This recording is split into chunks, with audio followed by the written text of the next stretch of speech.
under this blue, let's have it right. Up the Chelsea, up the middle, let's go.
Have it right, Middles FC.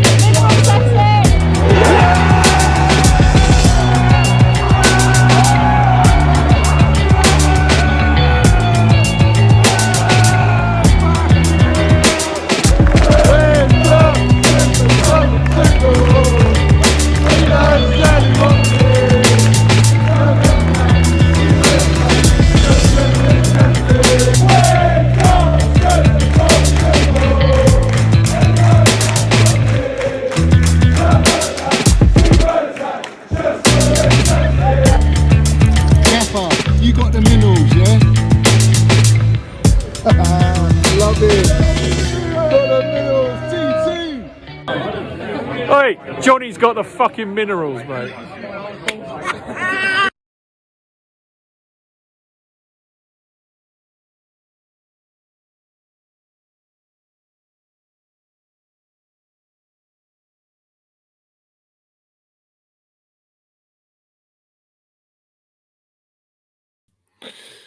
Let's have it right. Up the Chelsea, up the Minerals FC. Big up to every single one of you today. Listen, we got the lunchtime Minerals landing live and kicking. Do you know what I mean? I've been very fortunate with a day off work. So I thought, you know what? There's a lot been happening. I didn't do one last night. I was too busy with work and that. And we're going to land the Minerals lunchtime. And who knows? We might even do another one tonight. Depends what's going to happen with all the news going around Chelsea. And we're buzzing, really. We just got to be buzzing. We're Chelsea. Do you know what I mean? And we're ruining football. Let's have it right. A big up to every single one of you in here. First and foremost, guys, you know what to do. You know the standard procedure. Smash the pieces of that like button. Let's get the likes right up there. We're doing very, very well every stream. We're hitting 400, 500, 800 likes, 300 likes, 800, 900. We hit a K likes. Come on, let's go. We're landing it. We're going up and up and up and up. And it needs to be done because let's have it right. There's a lot of wishy-washies around, mate. There's a lot of wishy-washies around. And we know the majority of them who they are. But we want to be real here, and that's what we are at Minerals FC, yeah? If you haven't subscribed, you know the deal. Smash that subscribe button, hit the notification button, and also we got the Minerals FC membership, which is pinned in the top of the live chat. You know, so big up to all my members as well. Big up to all you guys who are going to join as a member. Big up to everyone viewing the show, supporting the channel, liking, subscribing. Even if you're just watching, big up to every single one of you wherever you are in the world. This is what it's all about. And as we know, we've got a lot of support international. So it's fantastic. Do you know what I mean? This is what it's all about. But very unusual for me to do a stream during the day. And I felt like no, there's a lot to talk about. There is actually a lot to talk about, and we're going to do that. Before we do that, guys, before we do that, I'm going to just land this very, very quickly because, you know, a lot has been spoken about at Chelsea. And we know that there's a lot about spoken about, but this is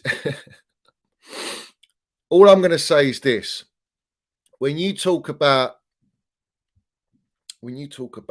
financial fair play, and you talk about obviously UEFA, you know, we love to ruin football. That is what we do. We're a Chelsea Football Club. Let's have it right.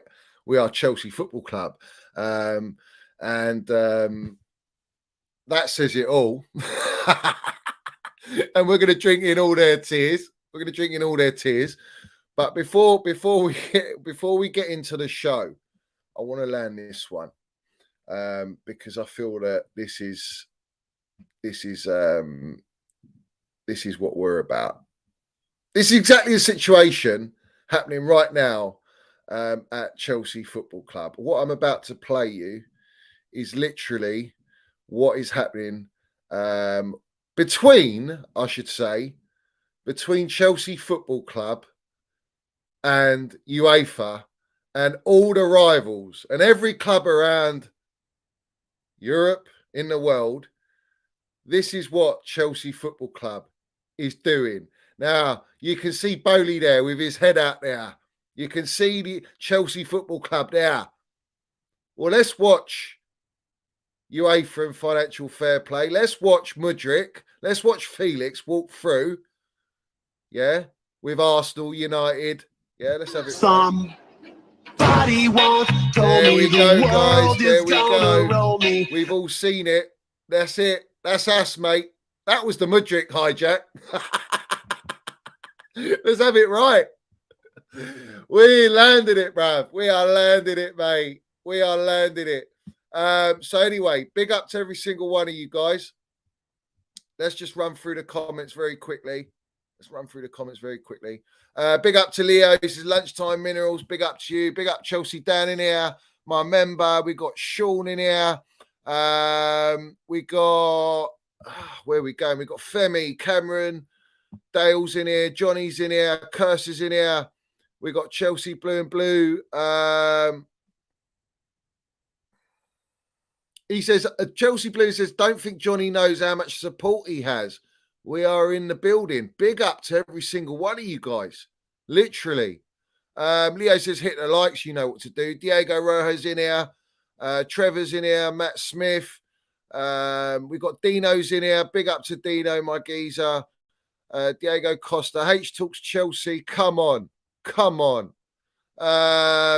Chelsea, the Chelsea boy. Ashton White. Who else we got here? Cuz is in here. We got AJ. It's an early stream, mate. Yeah, it's shocking, isn't it? Shocking. Never thought we'd do an early stream, eh? Blue Star FC's in here. Chambers. Big up to H Talks, man. Big up to H Talks. Welcome. We know H Talks. He's been here from day one at Chelsea on the Minerals FC. And he's become a Minerals FC member. Everyone welcome him in the chat. Let's have it right. Big up to you. Thank you very much for becoming a member of Minerals FC. It's so much appreciated. And I hope you enjoy the show as always. But let's have it right. Big up to H Talks Chelsea, mate. Big up to you, geezer. Keegan's in here as well. We got Jem's in here. Big up to Jem, my geezer. Who else we got in here? We got Kano. I just want to get an idea. Who's landing the minerals on lunchtime, mate? Who's landing the minerals? We've got British Patriot, my member. Big up to you, geezer. FA been on our case since Roman. Let them change the rules. We'll find other loopholes. Let's have it right. Mitchy boy, my member's in here. Big up to you, Mitchy boy. Big up to you, pushing out positivity, mate. As far as I'm aware, Mitchy's got his own channel. Mitchy boy Chelsea. Guys, go and support him, mate. Go and support him. Support Chelsea Dan's channel as well. Big up to Joey, my geezer in here. Lovely to see you in here, Joey. Who else we got, mate? Nims is in here. Henrik, Footlaw. I'm shouting you all out, bruv. Big up to every single one of you. Beats Up TV. We got the Defender of the Bridge. Lovely to see you in here, geezer. Aaron Smith, my member. Big up to you, geezer. The Chelsea. Noah's in here. Everyone's in here, man. Everyone's in here. Big up to all you guys, mate. Big up to every single one of you on the Minerals FC. Let's land some minerals. Let's talk. Then we're going to talk about everything. We're going to talk about Enzo Fernandez. We're going to talk about the brown envelopes. We're going to talk about what? UEFA. UEFA in the mud. Really? They're in the mud, really. Let's have it right. They're in the mud. We're going to talk about a bit of Minerals Mount. Minerals Mount. We're going to talk about how people are changing their tune a little bit. Have we noticed? I don't know. If maybe you noticed, maybe you ain't noticed. Big up to Hannah in here. Lovely to see Hannah in here. Lovely to see you in here. As always, supporting the channel. All you guys are in here. Big up to every single one of you, man. Gusto Minerals coming, says Chelsea boy. We got Gusto as well to talk about. We got a lot to talk about. And Leo's bang on, landing the minerals, brown envelope, organisation. That's what it is. That's what it is. Big up to Bartek as well. Bartek's in here. Daniel as well. Todd Bowley has sent UEFA to the mudded woods. Let's have it right. They're in the woods, mate. UEFA in the woods. Could we ever believe it? I mean, yeah, we've been doing it. Roman's been doing it. Roman's been screwing them over left, right, and centre. We know that. But guys, let's talk about the first thing. Let's talk about UEFA. Let's talk about our ownership. And we all knew, hence the Mudryk deal and the signings that we've been making so far. They're on long contracts. And everyone says, why are we doing these long contracts? Why are we doing that? And I always said to you, look, you do a long contract, the player does well, no matter what, you've got 3, maybe 4 years on that contract where you either renegotiate with that player and increase their salary and give them an extension on their contract, which will be within financial fair play anyway, because they're currently on a deal, all right?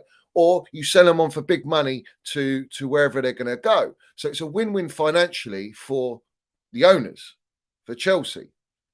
It's a win-win for us because we're spreading out the payments. And that is, you know, it's a blind eye on the books, so to speak, that we've got the money distributed over a long period of time so that we can go out in the market and spend a lot of money. Now, you see Arsenal fans, you see United, everyone's crying their eyes out. You know, let's just say, let's have it right. We're drinking your tears, drinking the minerals, in fact, because what we're doing is we're spending a lot of money. Yes, we are spending a lot of money, but because we're spreading it over an 8-year, 7-year, 9-year period, whatever that contract length is, all right, the key fundamental that people keep missing, why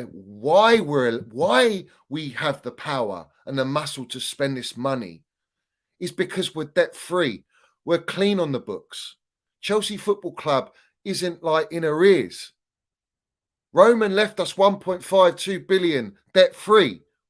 Now, if you look at all the other clubs across Europe, they're all in debt. They're all in debt. They'll find loopholes, and some clubs like Real Madrid, Barcelona, they'll get around it. They'll get around it because we've got all the brown envelopes doing that for them, helping them out, you know, under the table, all that. Maybe they're digital now. Maybe you're getting the digital brown envelopes now. Yeah, but my point is this. We are in a very financially strong position where we have got muscle, where we can go out over 3, 4 transfer windows and spend heavy, you know, big. We spent in the summer, 300 million, so to speak. We're spending 100 million on Mudryk. We're spending, we're probably going to end up buying Felix, probably, as we're going to talk about Felix, because of the news broke out that he signed that extension, which I did mention, allows something in the clause so that we can basically sign him permanently. So that's why there wasn't an option to buy with Felix, because we've obviously got that option. It's just not being broadcasted. And I think if Felix does do well and we can come to agreement that he's making it clear to Atletico Madrid that he doesn't want to stay there, especially if Simeone is going to stay there, the most anti-football gaffer in the game, then we're in a very good position where, yes, financially we can do that. But right now, it's about this January window. Right now, it's about preparing for our business in the summer, getting the players that we really want now, where also there's little competition, because as you know, it's very difficult to sign players in January. We're signing these players now, whether there's competition or not. I mean, Arsenal were after Mudryk for months, 4 months, 3 months. Arteta, Edu, calling the player every day. Zinchenko, calling him every day. Yeah, you're all in the mud. We came in, like I showed you the clip, the horse just grabs him, takes him, we hijack the deal and we spread it over on a 95 grand a week for what, 8.5 year deal. And he looks a fantastic prospect. What a baller he looks like. This is my point, yeah? We can do that, and we can do that with many players, but we have to do as many as we can this week. And the reason I say that is if you don't go and get, say, an Enzo, or you're looking at a Casado and you're looking at another expensive midfielder and you don't do it now, or you don't get a Rice now, maybe you get an Enzo Fernandez now. Cool. If you go into January, that opens you up to not have to go and get an Enzo Fernandez and the Declan Rice, for example. You've just got to focus on Declan Rice, maybe some defenders, swapping around some attackers and all that. And then slowly you start to see the squad reshift and basically form towards the so-called vision and the project that none of us really know what it is, but apparently all these signings that are coming to Chelsea are blown away by this project. So maybe that'll come to fruition to us as supporters further down the line. But this is the beautiful thing, is we can still do that now. We can still do that now. I think we can still do it in the summer as well, because UEFA are not happy. Now, let's explain why UEFA ain't happy. Well, yes, it's a loophole. It is a loophole. The loophole's been there. The loophole's been there for a long time. In fact, it has been used. We used it on Kepa. We signed him on an 8-year deal. We signed him for what, 70 million, 75 million, something like that. And we put him on an 8-year deal. All right. And I'm going to talk about the pros and cons, because the pro of that is, yes, you've got a young prospect on a long contract and you can sell him on for a price. But if he's had a stinker and he's struggling and he flops, then you're left with an asset on your books that you cannot get rid of. So that's the negative. And I'm not saying that all the players we're going to get are all going to ball out, because in reality they're not. You are going to get some on these long contracts that just won't live up to their expectation or their potential, or it just doesn't fit. It doesn't suit. Maybe Potter can't get the best out of them. You have these scenarios. You have to be prepared to have contingency plans set up in case of these situations. All right. Whether you send them on loan, whether you put them in a deal where you can add them into a deal that you want to purchase another player. There's many ways you can get around it, but obviously it's proven difficult in the past with Roman, that, you know, they've been quite stern with what they want to get in the club, what they value the player at, and what the buying club values him at, and knows your situation of that you want to get rid of him. Now with Kepa, I think in that period, it was a last minute deal because of the snake Courtois who ratted us, and we were forced into doing that. But I think they knew, because of financial fair play, they probably had to spread it out. Cool. Fabregas, back at Arsenal, signed an 8-year deal. I think it was 6 to 8 year deal, long contract at Arsenal. No one but an eyelid. Harry Kane, 6 to 7 year deal. No one but an eyelid. There is some others as well. There are some others. Let me name them. I've got it somewhere. I wrote it here. One second. Guys, smash that like button as well. Smash that like button. Where is it? There are other players. I know there was.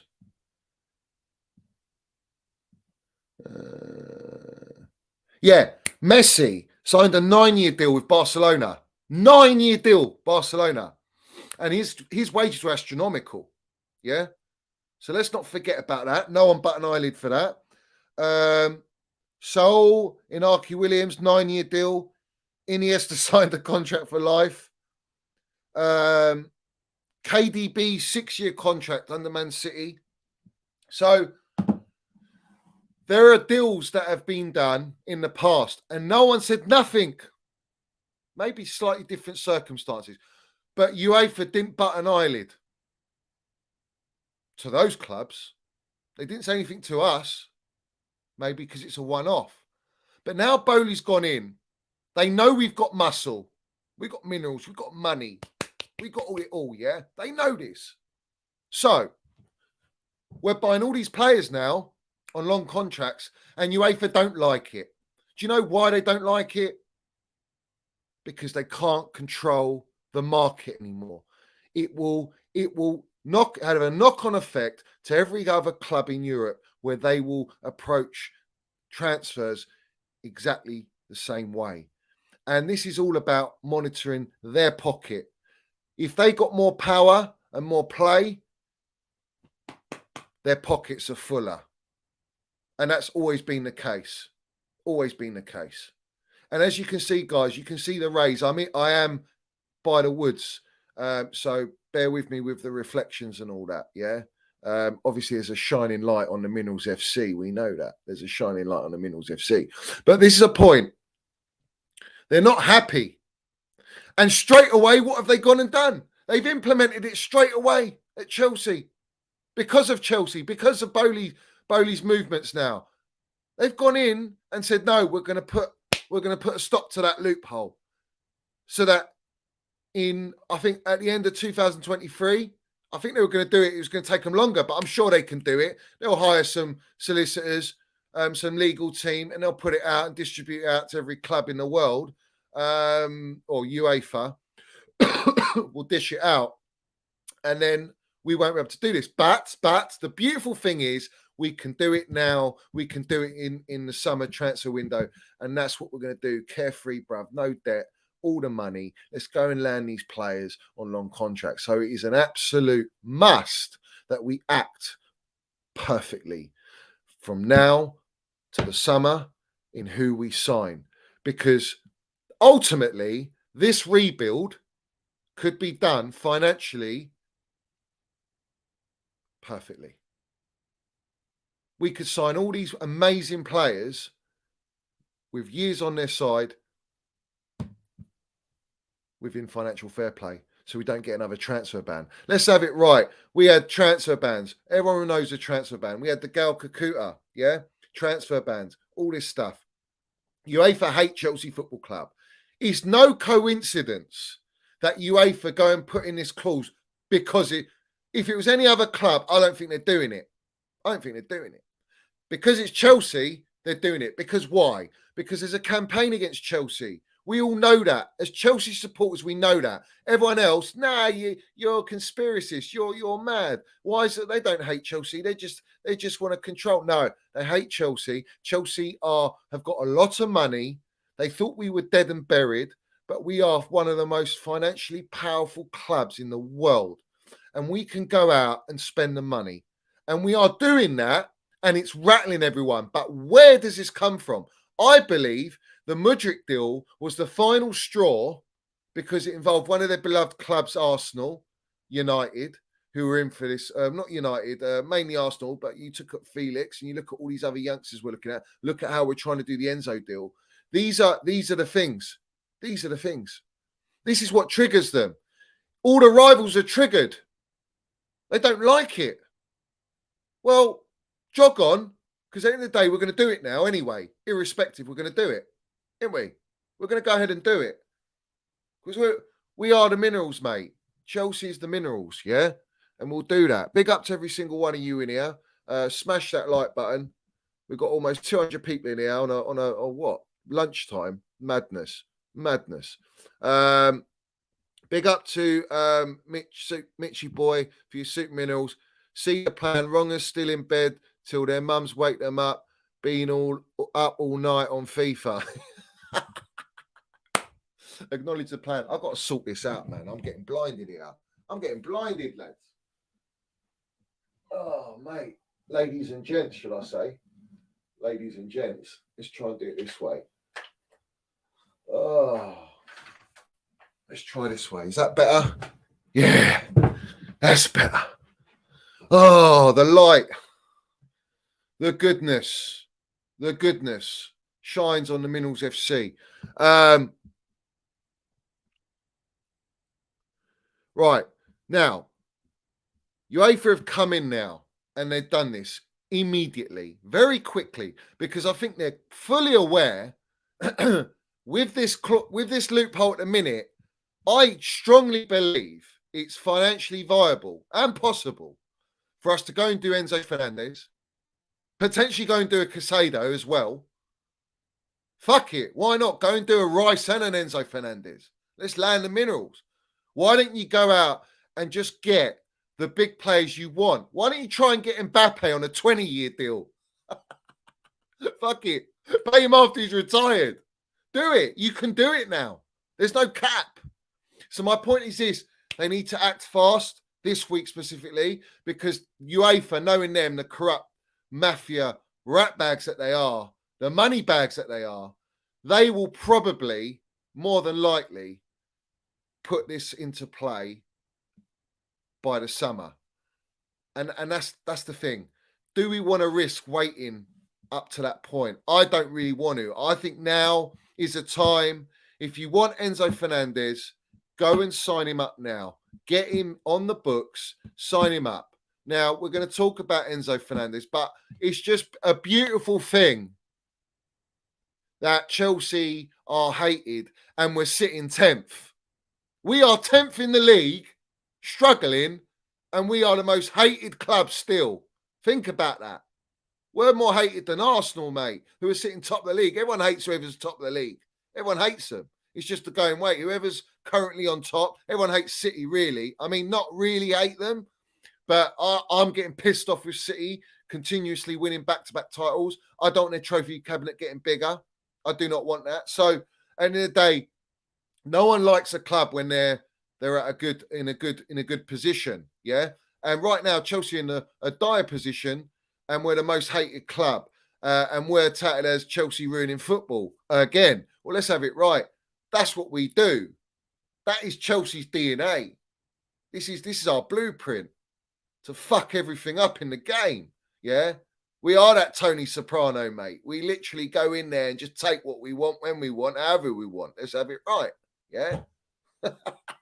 We are Don Carlito, mate. Yeah.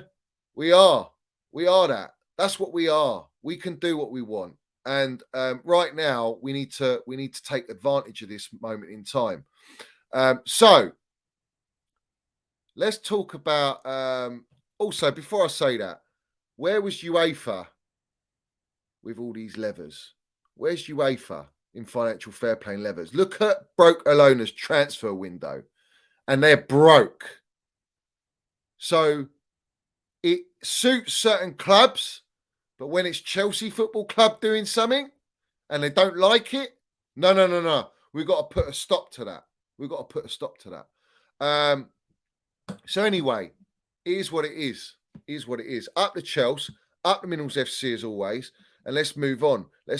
Guys. Big up to RJM, Chelsea Redskin for your Super Minerals. Big up, Johnny, landing the Minerals 24/7. Best and honest CFC platform. Let's have it right. Big up to you. Wonderful Super Minerals landed by you. And that means a lot to me. Thank you very much, Geezer. And big up to every single one of you in here. We've got over 225 people. You know what to do. Smash that like button. I'm actually surprised how many people we got in here on a lunchtime. I'm shocked, really. I didn't really expect that. So big up to every single one of you. And we're going to continue. We're going to be talking now. We're going to land it. London is Mud Rory. But listen, Rory's in the woods. We know when you bring up this geezer, yeah, this guy's been in the woods from Tuchel days when I entered my platform, yeah. And look, he's still there. He knows where he is. Let's just leave him in the woods for the second. Well, permanently, he's in the woods. But obviously, he's got a lot to say about Super Frank, and we were going to touch on Super Frank. I feel bad for Super Frank because at the end of the day, he was drinking from a poison chalice at Everton. They're a shock of a club, absolute turmoil. The owners don't know what they're doing. They spent all this money on just rubbish players. I mean, Dele Alli tells you everything you need to know. So I think Super Frank was sort of like on that downhill anyway, taking that job. Everton were in a shit show before Super Frank went to Everton. So no one can blame Super Frank for Everton's downfall. He got them out of relegation. They were looking to be relegated last year. Let's not forget that. He done very, very well in the time he came in and he kept them up. So I feel sad for Frank, because at the end of the day, I do believe he's a talented manager, and I know he's got an idea of how he wants to play, but I just don't think he's backed, mate. I don't think he's backed. And as we're talking about Everton, what are the brown envelopes coming out with now about Anthony Gordon? Yeah, we're going to revisit Anthony Gordon. If we go and sign Anthony Gordon, what does that tell you, everyone? Backs my point all day long, because I know I'm right. Anthony Gordon was never a Tuchel target, mate. What does that tell you? It tells you the board were buying the players under Thomas Tuchel. Let's have it right. Let's have it right. You want to talk about minerals and say how it is, let's say how it is. Yeah. So that's there. That's there. I'll leave that. We'll plant that seed there for you lot. But I'm sure Super Frank, bring him back to Chelsea, man. Get him in. He's got the biggest, greatest pull I've ever seen of a gaffer. Just one call from Super Frank and these players just come running, because he's a GOAT. He's a legend. Let's bring him in. Let's bring him in. Classy player. One of the greatest midfielders ever to play the game. Let's have it right. So let's see what happens. We move on from that. Let's talk about what we're going to talk about now. We're going to talk about the brown envelopes and Enzo Fernandez. Now, all of a sudden, now we were told by Felix the cat, toothpick, it's a done deal. He got muddied by Fabrizio Romano, who kindly replied to say, don't come at me. It wasn't me that said it was a done deal. Go to that person. Message them, mate. Well, I don't message people that block me and talk about me. So end of the day, yeah, Simon Phillips should think about who he puts on his platform. Big up to Simon for unfollowing me as well. It shows what you're about. But big up to you, geezer. Nothing against you. But it just looks like you're just one of them now. It's all the same, innit? But anyway, this is my thing. Enzo Fernandez. There is no bid on Enzo Fernandez. All this brown envelope talk of Chelsea are going to come in with another bid, all right? What bid? There's a release clause. Let me explain something to you. Why would Benfica accept less than the release clause? When they've got it there set in stone, at a minimum, we can make that 120 odd million, whatever his release clause is, euros. Why am I going to accept less? Why? I'll just wait. And then I'll have a bidding war in the summer when a Real Madrid comes in and this and that, and the more clubs that go in for him, the higher the price goes up, and they'll probably meet that buyout clause anyway, however the payments are split out. There is no bid. It's Chelsea. If you want Enzo Fernandez, you have to go there and pay the release clause. That's it. So, what do they report? Fabrizio reports, yeah? Kingpin Romano, yeah, the brown envelope. Reports what? He says Chelsea agreed everything with Enzo Fernandez to entice him, tap him up, whatever you like, sell him the project, sort all that out, and say, yeah, we told him we're going to pay Benfica the release clause, and we're going to sign you. But you need to show respect to Benfica. How is a player supposed to keep his head if that's what's being told to him? It's not his fault. It's not his fault as a player. He wants to join the Premier League. He wants to go Premier League. He wants to come to Chelsea. You know what I mean? Let's have it right. We land the minerals. We are what? What are we? Yes, London is blue. We see things they'll never see. He wants to be part of that. He wants to be like Madrid and get the third. I find it hard to believe that we would go and say that, and then Chelsea go in, the deal's off. Enzo Fernandez is like crying, and he's smashing his badge, saying, I'm staying, because now he's screwed. The fans are going to frown upon him because he wanted to force a move, not turn up to training, down tooling, all that, which players love to do. You just don't hear about it. You only hear about it when it's convenient to hear about it, to help a club that's either buying or selling, but mainly buying. That's who it suits, which is Chelsea. So some brown envelopes flown about there to report stuff like that, whether it's true or not. You get their gaffer coming out saying that Chelsea didn't show respect and this and that, which is very unusual for me to hear managers come out and sort of go into detail. We're seeing a lot of that over the time. We saw it with Koundé, Sevilla, Monkey and all that. We've seen Ornstein sitting with the director of football for Leeds, explaining this whole lovely novel, essays galore about how Chelsea are interested, where we were, blah, blah, blah, to back up the brown envelopes plot, quote unquote, Ben Jacobs. We're here to explain and give you the plot. Well, the plot is manipulated. The plot is orchestrated to suit whoever it is, agents, clubs, buying clubs, selling clubs, anyone involved. And it's a tug of war. This is the game. That's the game. So we've gone in and offered 85 million euros from what they said, which is what? 70 odd something, 75 million sterling. Nowhere near the release clause. Nowhere near it. Of course they're going to reject it. You've told the player, you've maybe told Benfica, yeah, we're interested in paying a buyout clause, but you ain't done that. So obviously you're not going to get the player. Now, is there a thought process that they were looking to get Mudryk first because Arsenal were close, so they put their attention on Mudryk, gone and taken Mudryk, and now they're going back to Enzo Fernandez because it's financially feasible for them to do it and it's realistic for them to do it, and the timing. And they're going to go nearer and nearer to deadline day in January to slap down some heavy wedge to try and get the deal over the line under the release clause. And maybe Benfica might think, as far as we know now, in this current moment, they're not going to budge on the release clause. They're going to stay exactly where they are. They'll stay exactly where they are. And that's just basic business. You know, it's like, why would you accept anything less? Even if you know the player wants to leave, that's behind the scenes. End of the day, he's got a contract with Benfica. He's going to stay at Benfica if they don't accept. And the player's going to be happy with that. We're also hearing that that Enzo has agreed personal terms with Chelsea. Now, I want to set something straight. Personal terms are always the first thing done.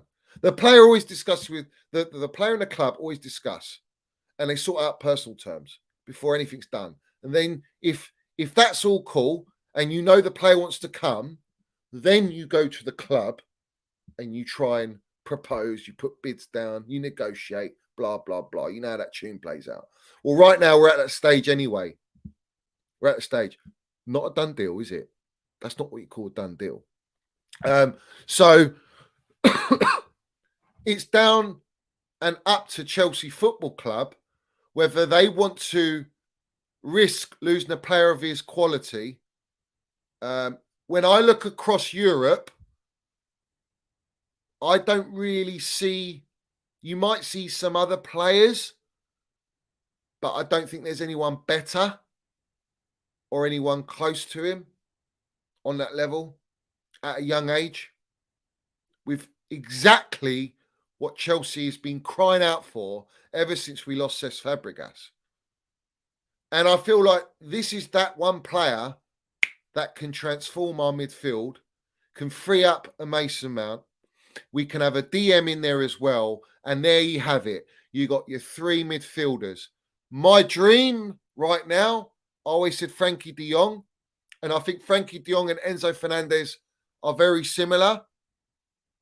But I'd go for Enzo Fernandez because I know he's younger and he wants to come. Frankie de Jong, we don't know anything. That was just all brown envelope talk. So Enzo Fernandez, Declan Rice, which I think would complement each other because they both offer slightly different things. We know that. And Mason Mount in there. And all those three in the middle, that is a balanced, middle general midfield. That's where you go and start competing at the highest level. Yeah. None of this sideways masterclass nonsense. Yeah. We can actually play balls over the top. We can be quick recovery, press resistant, built well, fit, not injury prone. They tick all the boxes. Chelsea Football Club are in a position now where no one else is going to go in for him. No one's got that financial muscle in this market now. Benfica know that. So let's land it. Let's just go and pay it. Go and pay it. I don't want you to go and get me a Casado and not get an Enzo Fernandez. I'd rather have an Enzo Fernandez now and then go and get your traditional DM, if you like, in the summer and go and get that Declan Rice. If you want to go mad and land it, go and get Casado and Enzo this window. Why not? Guys, let me know in the comments, bruv. Let me know what you think, because at the end of the day, I think there's a high chance we can go and get him. But I see an element of the journos trying to sort of build it up for Benfica to send the message that Chelsea Football Club, if you want Enzo Fernandez, then you have to pay the full release clause. It's very simple for me. Just go and do it. Go and pay it. It's very simple. And the way that we're doing the business and doing the long contracts, do it on a 10-year deal. Do it on a 10-year deal instead of an 8-year deal. Because maybe that extra 2 years on Enzo's deal means you can go and get a Casado on, say, an 8-year deal. Whatever it is, I don't care. I think, you know what? It's like this. I don't care how much these players cost. I don't care how much wages they're on. It's not my money. Just go out and do the business. Get me those players in a blue shirt at Stamford Bridge, home and away Europe. That's what we want. Like how it comes, we don't give a toss. We just want the quality. We want the players, the profile players that we've been starving of for all these years, which is the reason why we could never compete for the Premier League title. This is all I see and all I care about. Now, I almost feel like, yes, I think we could go and get him. But I'm not getting my hopes up. I'm always standing by until the player's holding up the shirt. I ain't getting my hopes up. We've been told done deals, Dimarzios and all this, paperwork's all this done, blah, blah, blah, pigeons still flying in paperworks, yeah? Benfica never agreed anything. Now, it's all coming out that we offered less after saying that we're going to pay the release clause. Well, who does that suit? Think about it logically. That suits Benfica, the club, the selling club, to say that, to put that narrative out. We're landing the minerals here. We're landing the minerals here. We're dissecting, mate. We're landing and dissecting. Don't buy into all this stuff about Declan Rice. Oh, he likes Saka's post. Not only are they England internationals, and there is the rumours that Arteta wants him. He's spoken to Arteta. Rice is talking to clubs now. Don't be naive. He's talking to all clubs. He's talking to all clubs. But Mudryk was liking all their posts. Mudryk was twerking for Arsenal. Was he or was he not? Maybe it's under the instruction of the agent to get a Premier League move. Well, it's no different to Declan Rice, mate. And we went and bought Mudryk. So what's to say we can't go in and buy Declan Rice? Maybe he's assessing what's going on with Minerals Mount. Why is he not getting signed? What's the club's plans? How is the condition of the club? There's a lot of things I know behind the scenes, and I'm not there to blow the trumpet at the owners. Everyone's getting excited with the owners. Oh, yeah, blah, blah, bigging them up, and all that. No, mate, not from me. Not from me. I'm sorry. Yeah. Go and do your job. And if you're so-called backing Potter, go and get these players. I still refuse to believe that these are Potter signings. I think they're club signings. I think they're all club signings. And if we go in for an Anthony Gordon, don't tell me that Potter wanted Anthony Gordon, bruv. You know, it's just like you have to look through all the garbage, the smoke screens that are put out there. You need to look through all that. Do you know what I mean? And I strongly think that Declan Rice would choose Chelsea, knowing the project. Listen, if you're signing Felix and Mudryk, Better Shields and all these prospects, these little young players with prospect, and we're buying them. And they love the project, especially I take Felix, for example, yeah? Because Felix is more established than all these other players. If you're selling that project, what's to say Declan Rice ain't going to fall for that project and love that project and his love and affiliation for Chelsea? But he's going to demand high wages because he knows, oh, I've got Arsenal here, I've got Man United here, I've got Man City here. They're all offering me this money. What are you going to pay me? Yeah, it's all money as well, guys. It's about the money as well. It's not just loyalty. Loyalty is very far in between in the game anymore. Very few players are loyal in football. And that's why all this Mason Mount hate is a piss take, because he's loyal, man. He's going to stay at this football club. He ain't leaving. He ain't going to leave. Whatever the contract is, he's going to stay because he loves his club. And when he does stay and it's all sorted out, this is my point. What are you all going to say? What are you all going to say? My thing is this. We're looking at what's the fella's name? Excuse me. What's the guy? I got it on my Twitter.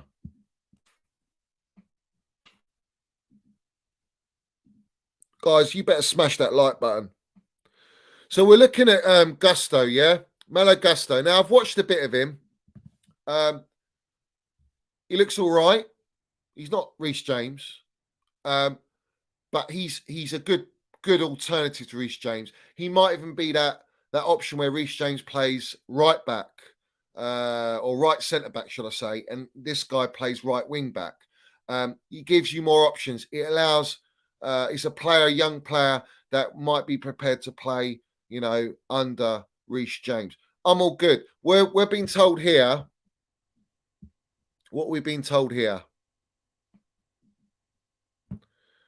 Chelsea will push again for Malo Gusto this week. Talks are ongoing after opening bid rejected.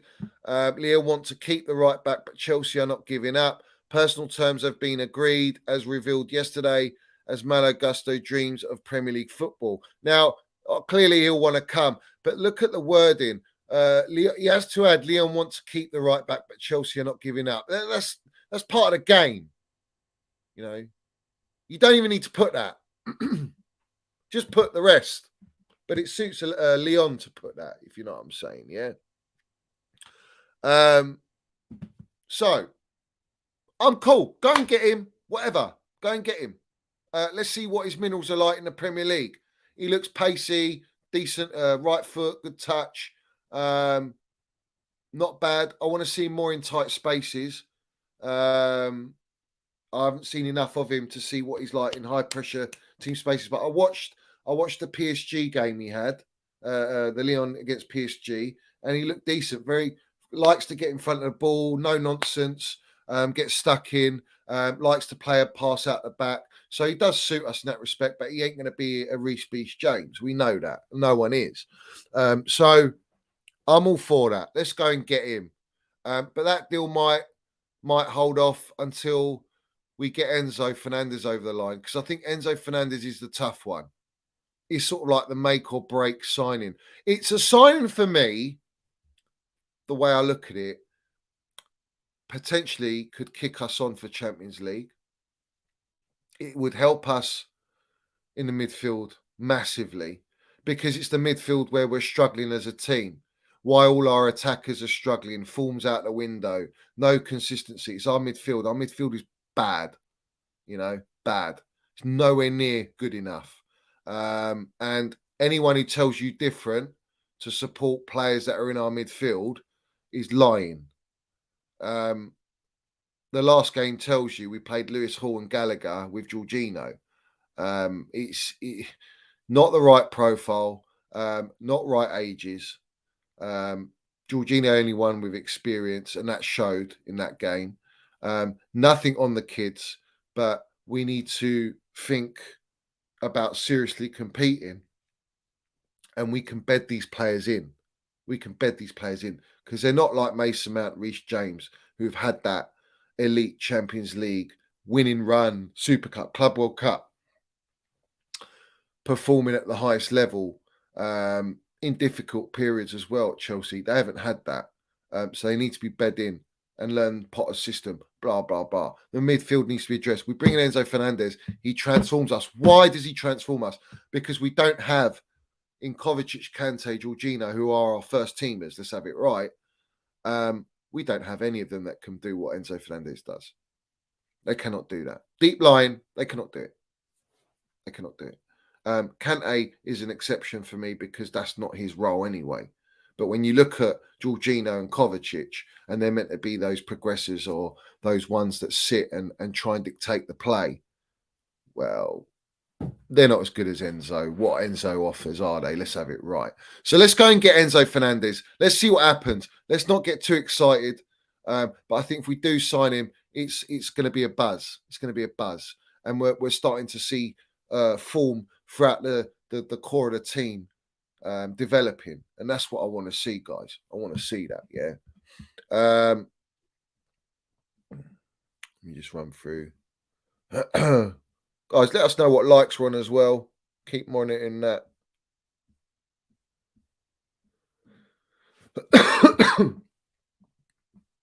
All right. Now, a lot of this talk, we get Enzo, we get Casado or Declan Rice. Where does Mount play? Where does Mount play? Listen, this tells me you're gone, mate. You're gone. He's not playing with Minnals Mount. Midfield 3, you play with Minnals Mount. You play with Minnals Mount. And beautifully, they free up Minnals Mount. Means we've got competent players behind playing with him, allowing him to do what he does best. Yeah. And we'll have another form of creation with Enzo Fernandez in the middle with Minnals Mount. You can rotate within the game. They can alternate who goes further forward and back. You know what I mean? Come on, mate. Roy Keane and Scholes did it all the time. You know, different attributes. They work together. But Mason Mount gets in there. I'm tired of hearing this narrative. Oh, Mason Mount's he can be a bench player. He can be a bench player. Listen, you're a long way from Starbucks, mate. You think that Mason Mount's just going to be a bench player? No, mate. You don't know the player. You don't know the kid's mentality. He's proved it enough. Doesn't matter who you sign. We were told Kai Havertz coming in and all these players coming in. Oh, yeah. Mount's going to be benched. Yeah, it didn't work out, did it? No, didn't work out. It doesn't matter who comes in. Mason Mount will be in that team. You have to have Minnals Mount in your team. And the sooner you accept that, the better off you'll be. It'll be less stressful for you. Mount is a fucking baller.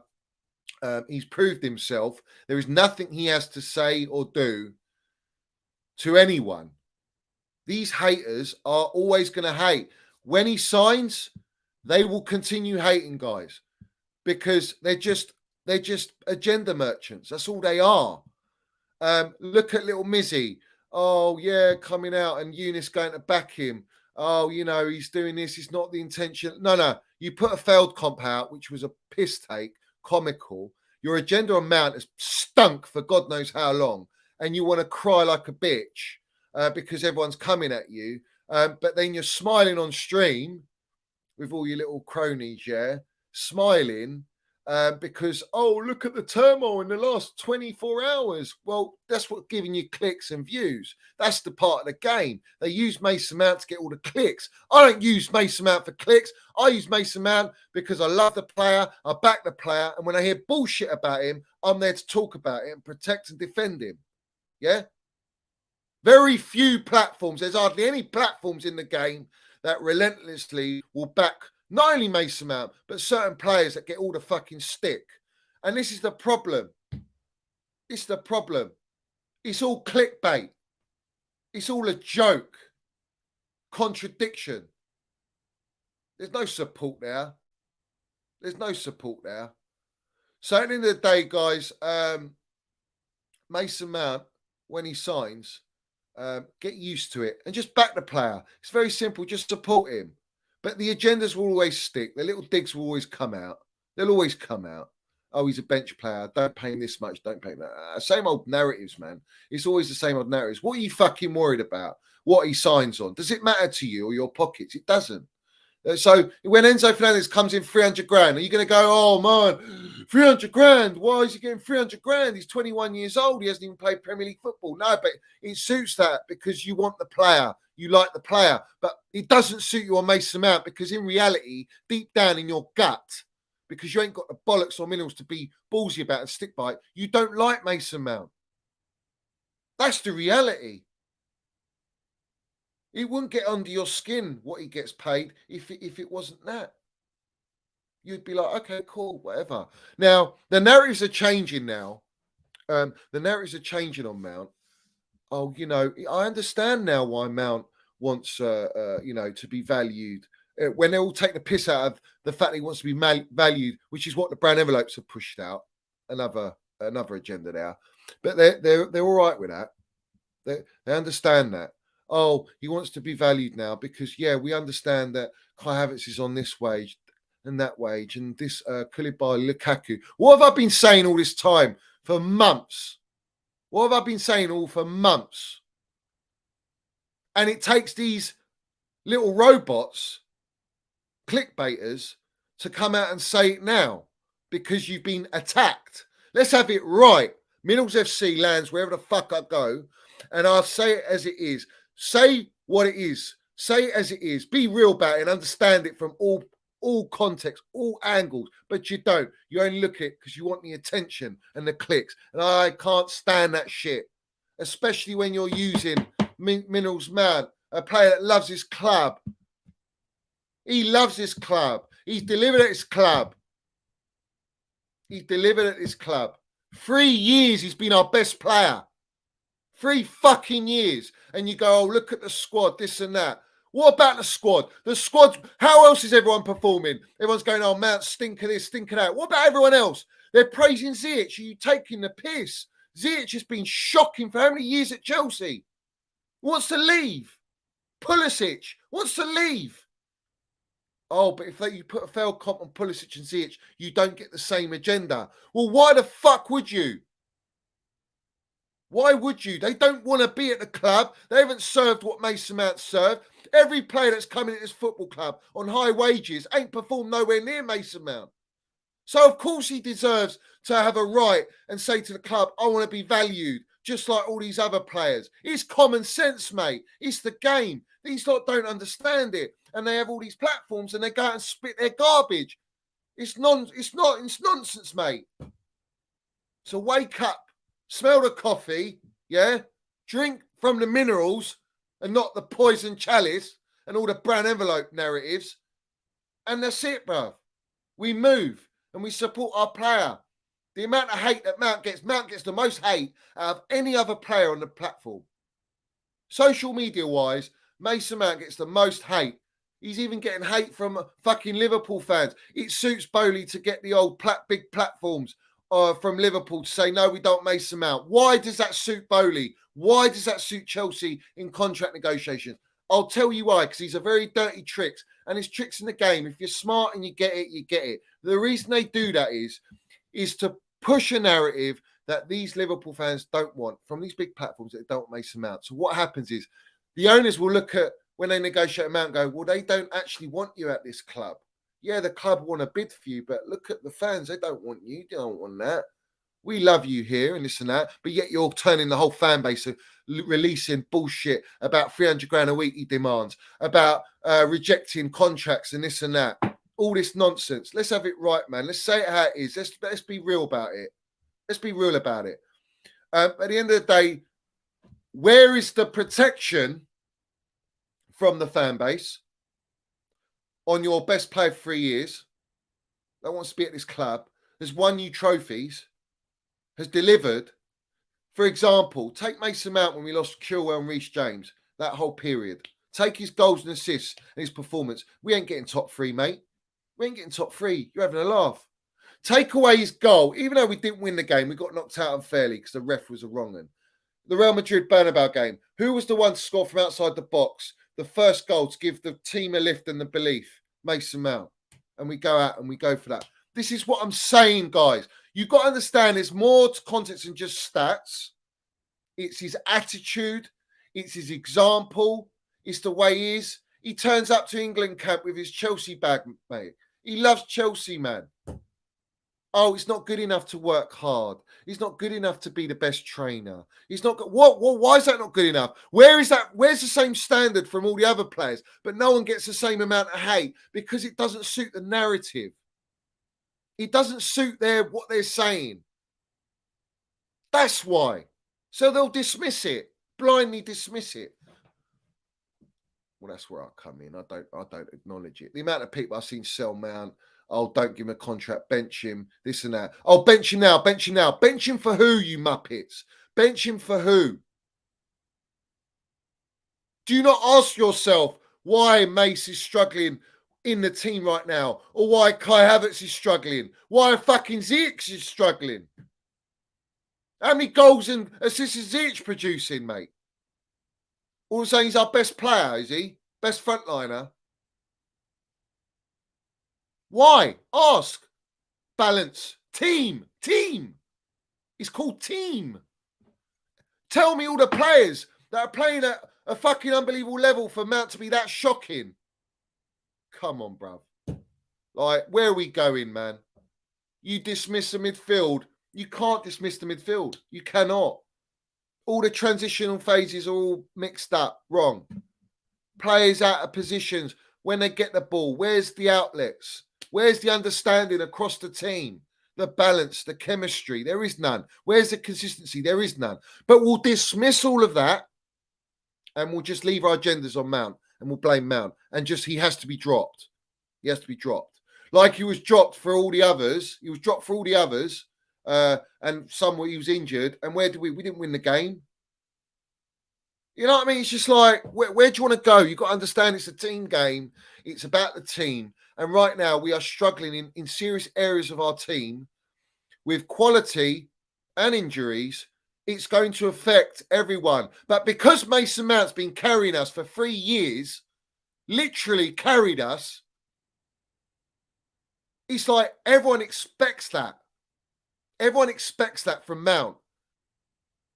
He's a 23-year-old, just turned 24. Where's your experienced generals in this squad and in this team to lift and carry? I don't see it. The only one I see is Thiago Silva, mate. That's it. He's a defender. He's at the back. Do you know how different it is? Everyone talks about Reece James and Silva, and they're ballers. No dispute. Yeah. But we're talking about playing in the middle of the park. The middle of the park is where games are won and lost.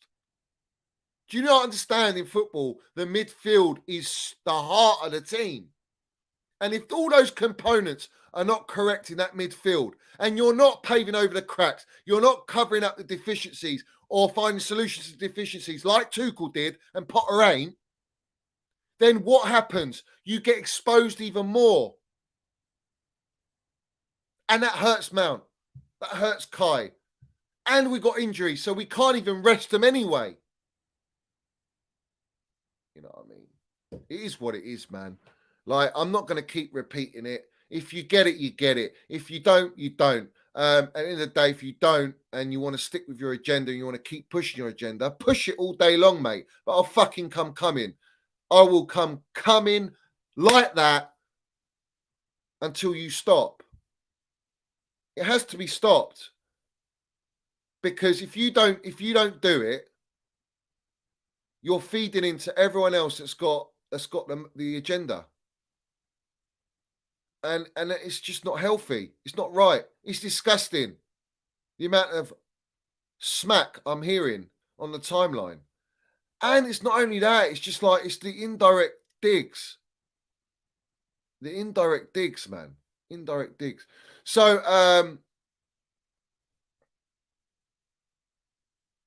I just find it unbelievable. I find it unbelievable. We're signing all these players and none of them have got a Champions League. Every signing that we've brought into our football club since the summer, none of them have won a Champions League, Super Cup, Club World Cup. Not one of them. Mason Mount has. And Mason Mount was absolutely pivotal to us winning that. Scoring, assisting, quarter-final, semi-final, final, group stage. Atletico away, if he's not in that position for Giroud. Giroud gets that overhead kick. Wonderful finish. But look at where Mount's position. There was no one else there. It's just Mount with close to Giroud. Game intelligence. You got to look at all these little details. You got to look at these details. The youngest player to get 20 Premier League goals from Chelsea, yeah, first. The first player since Eden Hazard to score and assist in, I think, 5 or 6 Premier League games consecutively, yeah. The only Chelsea and English player in history, quarter-final, semi-final, final, win it to score and assist. You know, you got Messi and I'll keep repeating this stuff, but these are not just standard stats. People bringing up Saka and this and that, right? Saka's coming in fruition now, yeah? Saka's been playing a lot of football, yeah, under Arteta for a long period, mate, yeah? Still hasn't got the stats of Mason Mount. Still, there's no Champions League. There's no Super Cup, Club World Cup. And they play out of different positions and people compare him. You're comparing Mount to wingers. He's not a winger. He's not a forward. And yet he's most versatile. He's playing out of possession as well. He's playing out of position. People are like, oh, has he lost his versatility now? No, he ain't. No, he ain't. What's the gaffer doing to get the best out of these players as well? You have to ask that. There's that context. Is he choosing the right team? Tuchel wouldn't touch a back four with a barge pole, mate. He knows with the midfield we got. He knows with injuries. He knows with the squad. Potter is not doing that. He's not going that route. And the saving grace is, yes, go and get Enzo Fernandez. Go and get a Casado, whoever it is. Go and get these. But Mason Mount is a number 8, 10. That is what he is. He's a Lampard, mate. Attacking midfielder. And all these seasons, he's been playing fucking out of position and he's outdoing everyone in the squad. But everyone wants to favour other players in the squad over the player that's delivered is beyond me. Ludicrous. Ludicrous. So, at the end of the day, we can't waste our breath on these Muppets and hopefully they change their tune. And it's nice to see, I've started to see a lot of love on the timeline after my stream the other day. Yeah. I've had some nice DMs as well. But you're wrong uns. This is the problem. So, I have to go like this. Change your tune. Respect and understand that there are real Chelsea fans out there that love a Mason Mount, that back Mason Mount. The rest of them, you're just phonies. You're phonies. It is what it is. It is what it is. So at the end of the day, big up to Minerals Man, baller. Never fucking doubt it. Never doubt it. Back your players. Understand your players. Yeah. And like I say, when certain players leave, and I think quite a few of them are going to be midfielders. Let's see the change, shall we? Shall we see the change? And it's no dig to them. It's just that we haven't got the right mixture in the midfield and balance, and that's what it is. So, where are we going with Enzo Fernandez? Is he really going to go? Is he really going to? I think he wants to come. From what we're told, he wants to come. He definitely wants Chelsea. So, go and get these big players. Just go out and get them. And we can deal with it after. What came out today? Is it AC Milan want Pulisic? AC Milan, is it? I can't remember who it was. Who was it?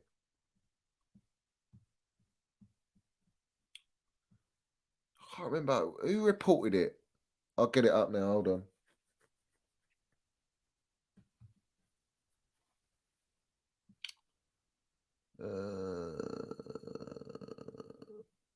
Sure, I saw it.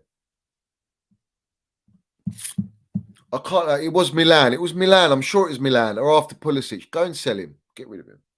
Do a deal. But how can you sell him in January? This is I don't understand the story here. How can you sell Pulisic if he's injured? How can he do his medical and all that? Can you still sign him when he's injured? I don't know about that. I don't know. So again, is it a nonsense story? Is it a nonsense story?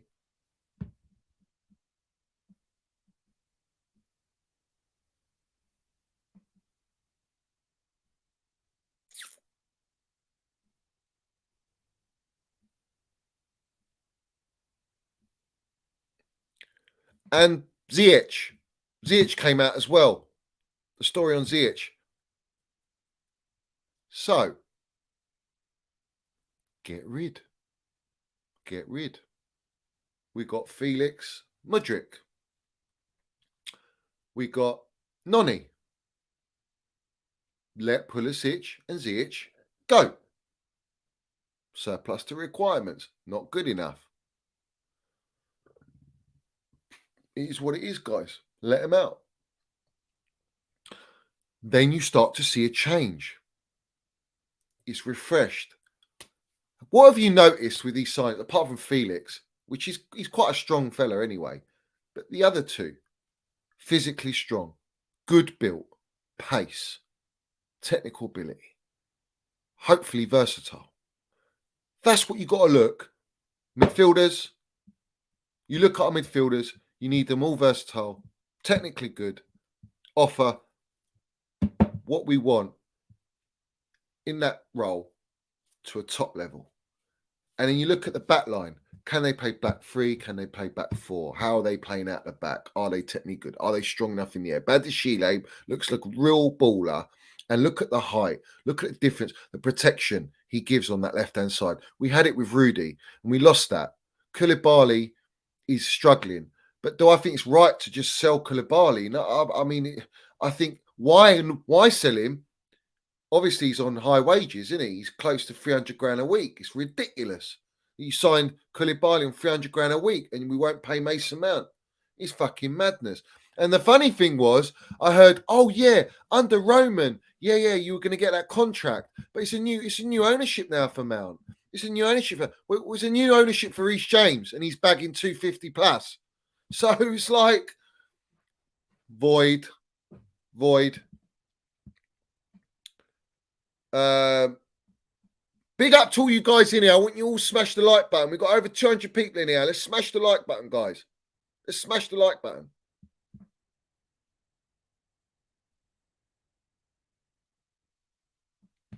Let's smash the like button. He ain't going Liverpool. Mount ain't going Liverpool, man. I know, of course, they'll be interested in him. He's a baller, but he ain't going Liverpool. You know what? It's come to the point now where people hate on Mason Mount and they want him sold because of me. How fucked is that? I'm not even a big account. I'm not even a big fucking platform, but yet that's what they want. These lot want that. They want that. It doesn't matter whether he stays or goes. I'm Chelsea, mate. You know what I mean? I'm here to stay, mate. Yeah, I ain't going nowhere. But the point is, love him, back him, support him. That's the narrative. If he's struggling at the minute, and all this confidence and mentality talk is bollocks, because at the end of the day, he's a confident fucking baller and he's mentally stronger than any of our players in our team. My thing is this. I don't see how we're using him right. We ain't using him how we should be using him. And if you're playing in a front three, I want to make this very clear to back what I'm saying to you, to explain it and educate. Yeah. You're playing him in a front three, not in a back three, back five, wing back system. You're playing him in a front three with a back four and a midfield three. Think about that. Think about that. You're not going to get the best out of him like that. But we don't talk about that. Anyway, it is what it is. I'm all for selling Ziyech and selling Pulisic. I think their time is done at the club. Let's get rid of them. And we move on. And all this talk to back them over Mount, fuck me, man. You're a long way from Starbucks.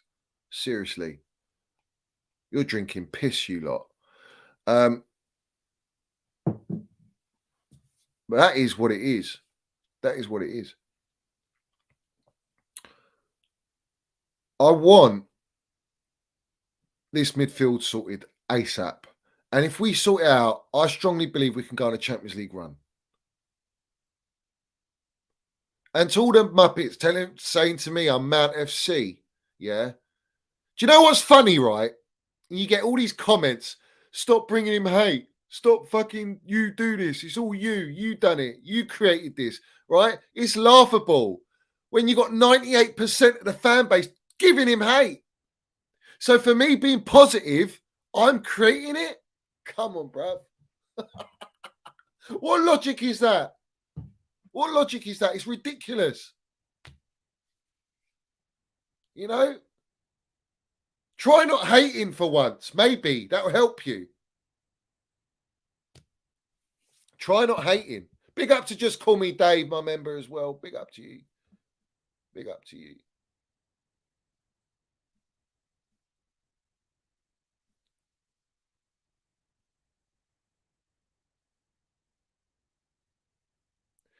And Johnny's right. When someone is not doing well, you support him, not call for his head on a plate. Yeah. I don't see this same agenda towards any other players. Let me know if you see it. I don't see it. Yeah, you could say Jorginho gets a lot of shit. He gets a lot of shit. You don't get anywhere near Mason Mount. Nowhere near it. Nowhere near it.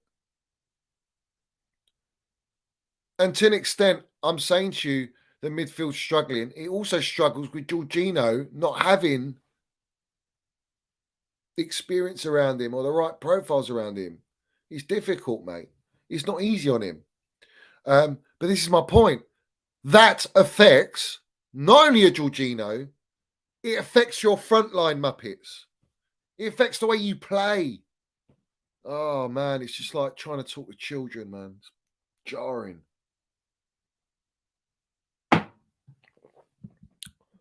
Jarring as fuck. I want to move away from Jorginho. I want to move away from Georgie. It's done. He's not getting any younger. He's not getting any quicker. He's only getting slower. I just think it's time to move on now. We need to refresh that midfield. Kante, is he going to stay? We don't know. I don't think they'll keep Kante. I think they're going to end up selling Kante. I don't know what to expect with this ownership, guys. I haven't got a clue what to expect, man. You know, Mason Mount sells the most shirts. Big up to Carefree CFC. My 8-year-old son loves Mount. Listen, all the Chelsea, all the proper Chelsea love Minerals Mount, and he sells the most shirts out of anyone. It's brilliant. Love that. Drink that in, you fucking wrong-uns.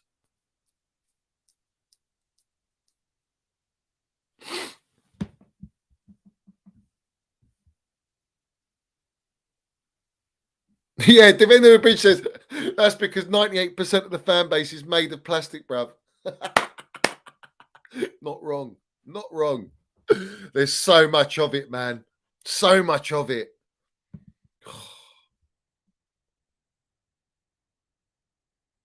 Crying out loud. I want to bring this up on Kai as well. Kai gets so much shit as well, man. Let me bring this up. Yeah, let's land the minerals here.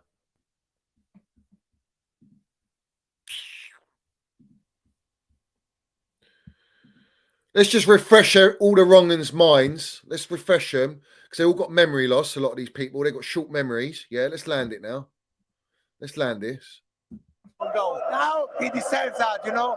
Tough season. Yeah, but look, mentality top. This guy is going to be a superstar. He's already. He gave us the Champions League. Not only that, he ran like crazy. That's the teamwork. That's why he deserves this. That's our legend. That's our legend, yeah? And let's not forget who assisted to Kai. Who assisted to Kai? Yeah, that's right, Mason Mount. No other player, bruv. No other player. Those two. Yeah, they're getting all the hate. Oh, sell them on. Oh, this and that. Blah, blah, blah, blah, blah. Bangers and mash waffle. No onions, no gravy, no nothing. Elite mentality. clutch mentality, yeah, all right, this kid's a superstar. Kai Havertz is a superstar. Mason Mount is a superstar. You wrongers don't know what you got at your football club. And instead, you prop up all these other players that are not on this level. They're not on this level, mate. Build the team of adequate, quality ballers around Mason Mount and Kai Havertz. And not only does that elevate those two players, it elevates the players playing with them as well. And you all of a sudden, you have balance in your team. Now we're going to have a Mudryk linking up with Kai Havertz, a Mason Mount, a Noni, a Felix. All of a sudden, different, mate. Different gravy. You're bringing Enzo Fernandez or a Casado. Straight away, different gravy. Then we're building a team. And you have players like Kai Havertz in your team. Special player, mate. Special player. And I stand by it. And whether he does it at Chelsea in the future or he goes somewhere else in the future, it is what it is, man. It is what it is. But I'm guaranteed this kid's balling no matter what. He's such a Rolls-Royce player. He's class player. Guys, you got to back him.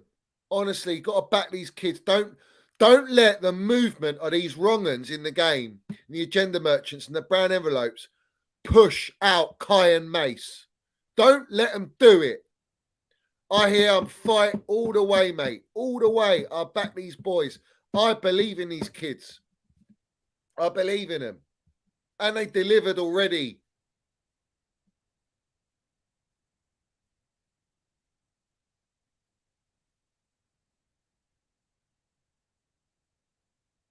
Do you know what I mean?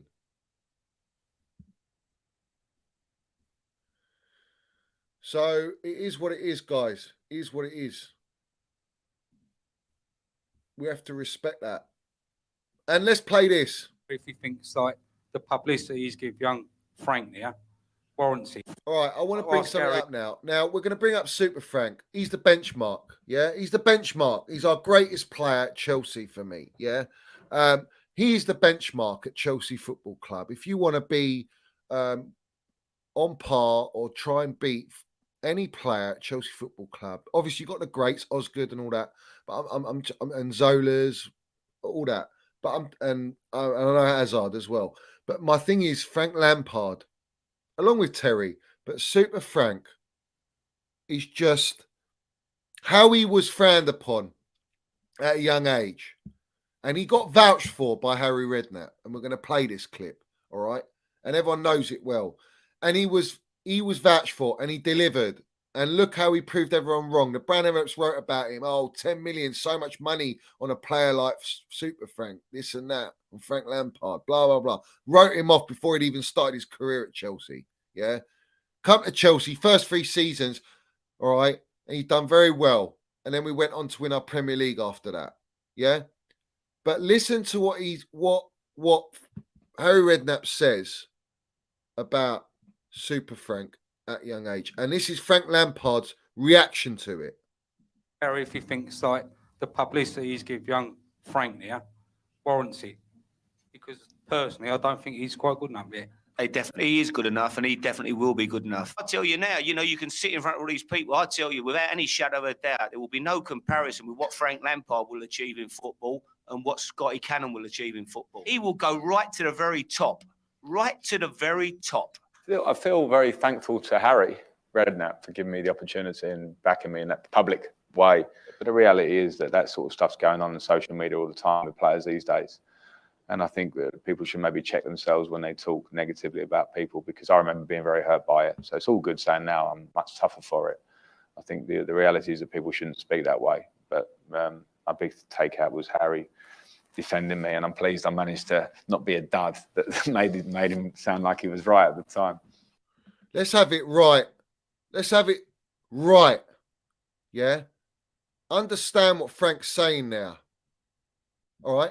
And he didn't have social media how it is right now and all these platforms back in the day. Yeah? So all you wrong-uns in the game that are pushing out this agenda, yeah? Mason Mount is the player since Frank Lampard, first 3 seasons, to beat Frank Lampard statistically on goals and assists. All right. He's the only Chelsea player since Frank Lampard in 173 games to score 31 goals, the same as Frank Lampard. That's the benchmark. Yeah. And yet he gets all the hate and he's not Chelsea level. Is Mason Mount Chelsea level? Wake up, you wrong'uns, because you're either in a pocket and you're getting fed brown envelopes, or you're just a complete muppet with no understanding of football, no respect, no loyalty. And you want to feed into the agenda because what? It gives you clicks and attention and makes you divide the fan base. Well done. Well done. I divide the fan base by being positive. Imagine that. Imagine that. He is thanking Harry Redknapp for defending him and backing him all that way. I back Mason Mount. I'm backing Kai Havertz. I'm backing them all the fucking way because I see the potential and the greatness in these players. Yeah. And Mason Mount's won a Champions League Super Club World Cup. Frank didn't even win anything like that at that age. And Super Frank was 2 years older than Mason Mount. 2 years older. So digest that, you muppets. Yeah. Digest it and understand the team ain't built. The team is struggling. And until we address the team, that's when we're going to elevate as a team. Yeah? Look at the money that was spent after those 3 years as well, or within that 3 year period, and how we developed and he become better and better and better. And he added more goals to his game. Come on, mate. Wake up. Wake up.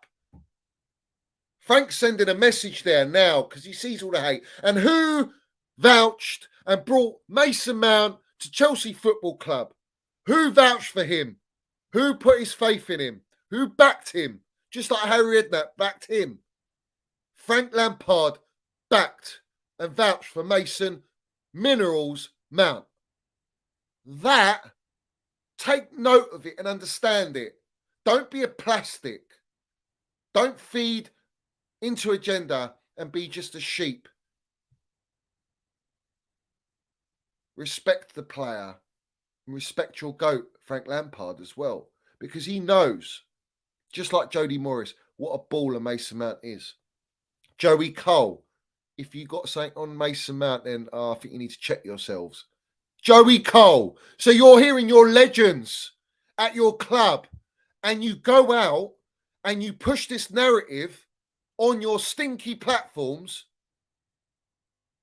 because it gives what? It feeds and gets you attention and clicks and you please. You're a people pleaser, brown envelope pleaser, whatever you are, because you're one of them. Wake up. Wake up. Because you're wrong uns. Yeah?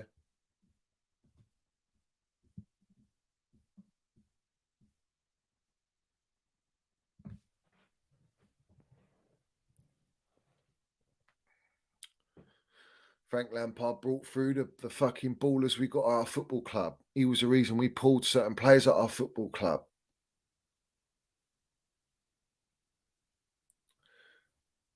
And Mason Mount's one of them. Reece James, another one. Billy Gilmore. He brought through Tomori as well. Look at Tomori at AC Milan. Didn't work out with a board. He wanted to sell Rudiger. They didn't listen. He wanted to keep Tomori. Couldn't give Tomori game time. You know, we can go into all that. These are the minerals landing. If you do not understand that, there is no debate. There is no debate there. Form is temporary. Class, minerals, permanent. You're born with it. And sadly, all these wishy-washy platformers ain't born with no fucking minerals and no fucking mentality. They're just little... They're what I call the rent agenda merchants. Rent and an agenda merchant. We got a mortgage here, and our mortgage is getting paid. And we live rent-free in, well, should I say really, it's not even us, not even Minerals FC. I mean, Minerals FC, we know we live rent-free in all their heads. Do you know what I mean? We live rent free. But for me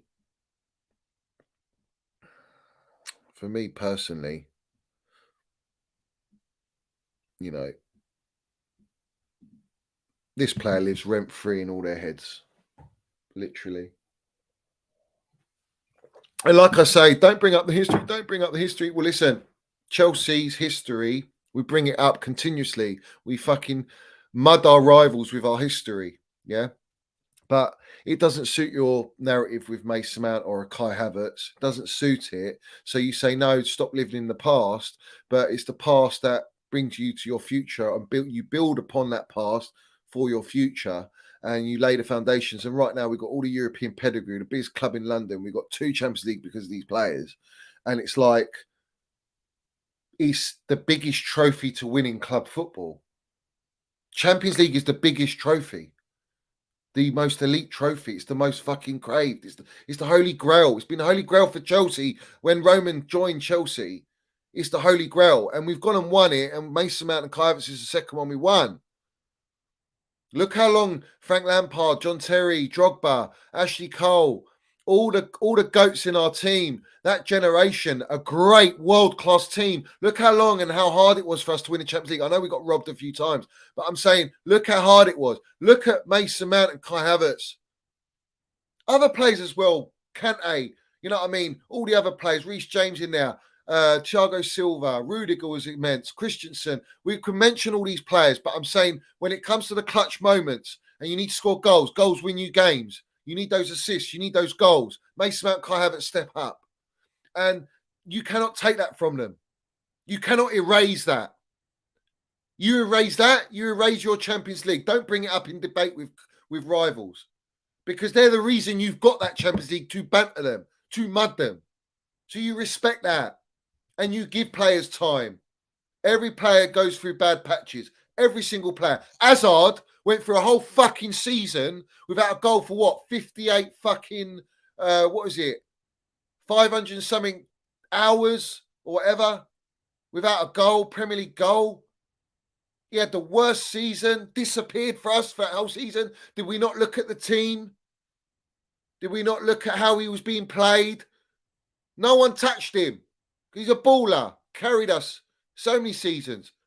Well, why is there not the same affection for Mason Mount? Why? Because you just don't love Mason Mount like that. It's okay to say, I don't love Mason Mount. I don't like him. I don't rate him. Yeah? But it's not all right to fucking come and slate him and be personal with him, or just have a constant agenda on him. It shows that you're just a piss poor human being. And you go, oh, it's all right to criticise players. You're not criticising, though. You're just not. The narratives have all been there, laid out for everyone. On my platform, go back on all my streams and you'll see the narratives that have been laid out. All the reactions, everything. You can see it way back. You can see it under Tuchel. The same sort of narratives. I see it, mate. I read these lot like fucking book. You know, and I don't even read books. I don't want to pollute my mind. You know, small doses. This is the problem. It's a big problem in the Chelsea community. It's massive. It's a serious problem. Serious problem. And it needs to be sorted out. Oh, we're allowed to have opinion. Well, think about your opinions and feeling and what you have on your platforms. You know, you got to think about that. It's very important to think about that.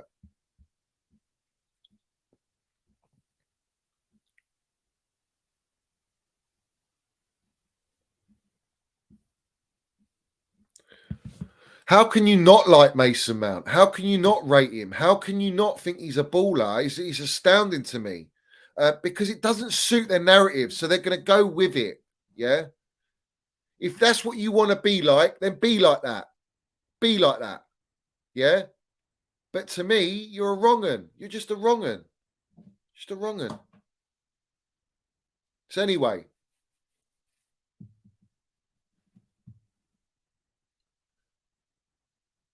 We've got all the propaganda on Caicedo from Brighton. They're pushing, you know, he's focused and this and that, blah, blah, blah. Look, Caicedo might happen. and we rate him. But he's a Potter signing. But how many Brighton players are you going to go and buy? We're not Brighton FC. We're Chelsea FC. Our level's up there. We're looking at Enzo Fernandez quality. We want Declan Rice quality. We want proven pedigree. You know, we're looking at young talent, but we need some experience and pedigree in our team. If we ain't got that, you know what I mean? We need that.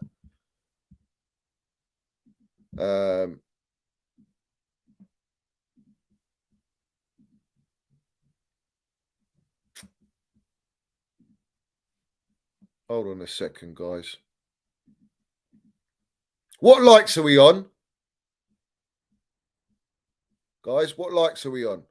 Let me know in the comments what likes we're on. So we need to smash these likes.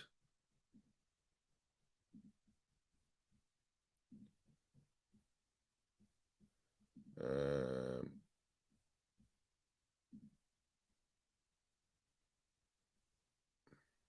185. Guys, let's get the 250 likes.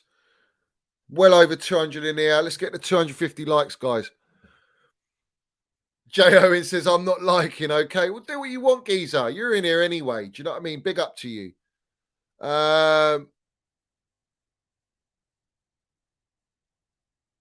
saying shit right now. Well, jog on and don't subscribe, you muppet.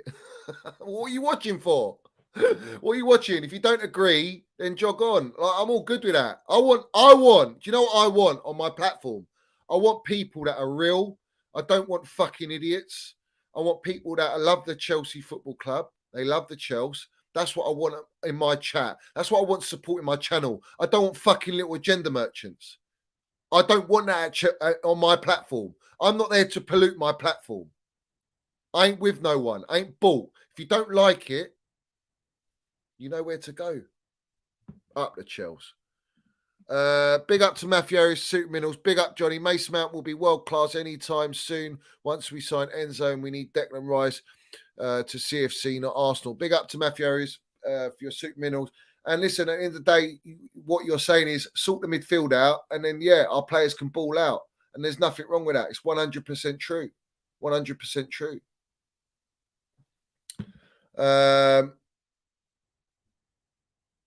Yeah, it's true, Bartek. If you don't have the damn minerals, get the fuck out. It's simple as that, man. Just get the fuck out. Come on. All right. I've got Jem to come on. So we're going to have a little chat with Jem. Let's see what Jem's got to say. Big up to everyone in here. Like, subscribe, all that jazz. What's happening, Jem, bruv? Very rare I have people on my channel. You know that. So go on. What are we going to talk about? What do you want to say? At the moment, I'm drinking the rivals' tears. Love that. Because they told us that we were done. The oil money's dried up, that we were going to be a mid-table team, that we were never going to have an owner like we did, you know, spending the money at the levels that he did. And then we start spending money, and now we're breaking the rules. FFP have to stop us. You know, we're ruining football again. You know, when Chelsea Football Club are usually hated, it's usually a good thing. Back in the day when we used to be hated, it was always for a good thing for a Chelsea fan, because it means we were doing something right. It means that we were being successful, you know, and that is why I'm happy, you know. That is why I'm happy. I like just seeing the rivals melt when they're sitting there laughing, doing videos, trolling Chelsea, saying that we're pretty much dusted and we're done out here and we can't attract players anymore and we haven't got the pull. Man, we're in the mud and we're still pulling players. What you want about? Do you know what I mean? Like, I just find it beautiful. On top of all of that, Johnny, I want to say a big shout out to someone that does deserve a shout out, Thiago Silva, on the potential contract extension at Chelsea. Up the Thiago Silva. That guy deserves, for me, he's one of the guys that deserves a contract, even at his age, even if it's for another year. He's still playing at the highest level, still one of the best defenders in the world for me as well, by far. Why doesn't Mason Mount deserve one then? Wait, why are we even talking about Mason Mount? Why are we always talking about Mason Mount? Because I'm bringing up a point here. It's a fantastic thing for Silva to sign, and I want him to sign. There's no debate about that. Even at his age, he's world class. He's a fucking generational player. But look at the reaction to him where we're talking trying to sign him, and look at the reaction to Mason Mount looking to sign a new contract. And they are chalk and fucking cheese. So I'm saying, why doesn't Mount deserve his contract? Maybe some people feel that the 300k that's supposedly being put forward is not what he's merited. That Yeah, but again, that's supposedly put that- forward by the brown envelopes. no, but that again, you're right. How does you know. anyone know that's true? No, you can't. Yeah, exactly. And I always say that. I Yeah. think we have to take these journalists with a pinch of salt. After what we've seen after the couple seasons in the transfer markets and stuff, can't always listen to what we hear and read. Even this stuff about him going to Liverpool. Really? Like, you know, I know some people may want that, and you know, I haven't got time for the people that say that they want him to go to Liverpool and out the club. I disagree. I think if Mason Mount is a problem, in my opinion, I don't think he is. I think Mason Mount is a player that needs to be in a system and around players that are playing consistent, a team that's actually built and has a structure. I think he will then. Last 3 years? Well, you know, the last 2 seasons, you could argue that he's stepped up and he's been there and he's done his bit in a system that hasn't. Don't know what happened there. Can you hear me? My mic just went funny. Yeah, you went silent there. You know, in the prior 2 seasons, the only part of what we can say we saw of a system was under Thomas Tuchel when we won the Champions League, and he managed to get them to play in a system that kind of worked at that point. The issue was it going to be consistent enough? And even then, Mason Mount was good and successful, you know, in what he did. Now, the issue Mason Mount has this season, and it's not just him, and I don't get why we always talk about him, is that the whole team hasn't played well. Right. So on that then, Like, and the issue this is on the gaffer. Well, basic. Yeah, but it's on the gaffer, isn't it? Yeah, well, also the other problem with it all is because of the way Mason Mount's played for me in the first 2 seasons, and there's pretty much in many moments carried Chelsea through parts of it, and has been looked at as our most important player. Because he's now having this blip, people are now trying to look at him, in my opinion, as a player that should be like an Eden Hazard, and he's not that player. Because he's not made to be an Eden Hazard, in my opinion, in them clutch moments. He's an 8-10. He's not a fucking winger. That's my point. So with him, well, he's actually he's the highest dribblers in our squad at the minute. Actually, yeah, well, fine, you know, but that tells you everything you need to know.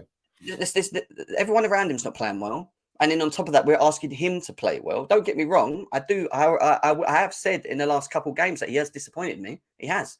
I was at the game at Palace, and even watching the Liverpool game, I was not impressed with him. Yeah, but equally, you can easily tell that it's not a talent issue with Mason Mount. It's a confidence issue, and it's a system issue, and it's a lack of confidence around the team. It's not confidence. It's confidence in his teammates being where they fucking should be. Firstly, number one. Number two, the system itself is not benefiting not just Mason Mount, but it's not even benefiting the fucking attackers. True, but why? And part of the team. And I have to put this on Graham Potter again with his choice of setup with the players at his disposal. He's not a problem-solving gaffer. And if you cannot problem solve to get the best out of your players, how are you supposed to gain any sort of consistency or momentum and help these players get into a form that we're all waiting for? You ain't. It's always going to be hard when the person that balances his team overall, Reece James, and that sounds really stupid when we talk about a right back balancing this squad and his system. When he's out, and the number of injuries that we've had out as well doesn't really help. We can't not ignore the injuries. We've had some serious injuries, which has caused the issue along with it. But this whole Mason Mount debate is, you know, I just don't get it. Like, you're either on one side or the other. There's no middle ground with Mason Mount, and I don't really get the whole narrative around he has to go or the other side. In my opinion, I just look at him as this, and I'll tell you the truth, Johnny. I've said it many times on my channel. Mason Mount deserves to be at Chelsea Football Club. He will be at Chelsea Football Club. He's one of the players that I look at that I feel that does play for the team. Even when his performances ain't great, you can always tell that he's always got, in my opinion, the fan base and the club to heart. I think with him going into next season, what we will see is that we'll have a better squad. And with having a better squad and hopefully a system that's consistent around better players, you will then have. It will be down to him to then refine that form and get himself into this team and hold his position with better players. What about So all the minutes that he's played over every other player because of their fucking inconsistencies and their shocking and that could displays? be an No issue. one wants to talk about that, do they? You But see, I've Mount said has I've said no to Minutes. backup. No, there's no backup to Mount. There's no I've backup. said to Minutes. The problem, part of why I think Mason Mount's struggling is because he's overplayed. And I'm not just talking for Chelsea. I'm talking about the amount of football he's played in last year. Well, Southgate That's he's a rat. He plays him it's a- every fucking England it's- friendly, international. He played him all through the Euros. He was burnt out at the start of the season, I could tell, last season because of the Euros in England. It's like they just keep playing. Why though? Ask yourself why. Because he's a baller, because there's no one like him in the game, and he's so important, and he works hard. He gives 119%. He's fucking elite. And this is the problem. Yeah. There is no one like him. So it's like you have to play these players that are at that offer you that quality that you haven't got in your squad. It's just not Macy's fault. It's just that no one else is of that level of him. They can't offer what he offers. And he needs to be in a structure. He needs to be in a team that's consistent. And along with that consistency, then brings out the best out of players and the confidence. And why I said confidence and why I pinpointed it on him was because even when he does receive the ball, and I've watched him in recent games, he don't release it quick enough. He's getting a bit muddled up on it. He's not, and I'll tell you who else that has been doing that. Kai Havertz, and you know how much I like Kai Havertz. Yeah, but Jem, before you talk, one second. How we played under Tuchel, that period, was it slow? Did we know where our players were? Did we know our system? Yeah, fine, but then there is still. Well, where's that now? Yeah, but where's that now? Let me give you an example, right? Liverpool game. Let's talk about Liverpool game, right? Kai Havertz makes a run in behind. He gets the ball, right? Equally, he plays it into Mason Mount, who arrives in the box. Mason Mount a year or two ago would have hit that ball into the top corner and would have been 1-0 up. He decides to take a touch on the ball, hold it, and play it across to Lewis Hall, who wasn't even in the position to pass it to. No, that's incorrect. That's incorrect. I'll tell you why it's incorrect. That's incorrect. He made the wrong decision in that moment. No, it's not. It's not, because if you watch the way that ball's played, it's actually behind him. He's not. He got the ball to his feet. He still had time but he had to have a touch. Is my point. Yeah. If it wasn't played behind him, he could run into it and shoot, but he couldn't do that. And if you understand, you play football. If it's played behind you, do you know how hard it is to get enough power on that shot? I mean, I would have to watch it again, but from what I saw of it, the way it came into I've seen it. I just felt he dwelled on the ball, and all I'm saying is that a confident Mason Mount would have took that, would have just hit it. You know what I mean? And that's what I'm talking about. Like them little things. But Jem, you say confidence, right?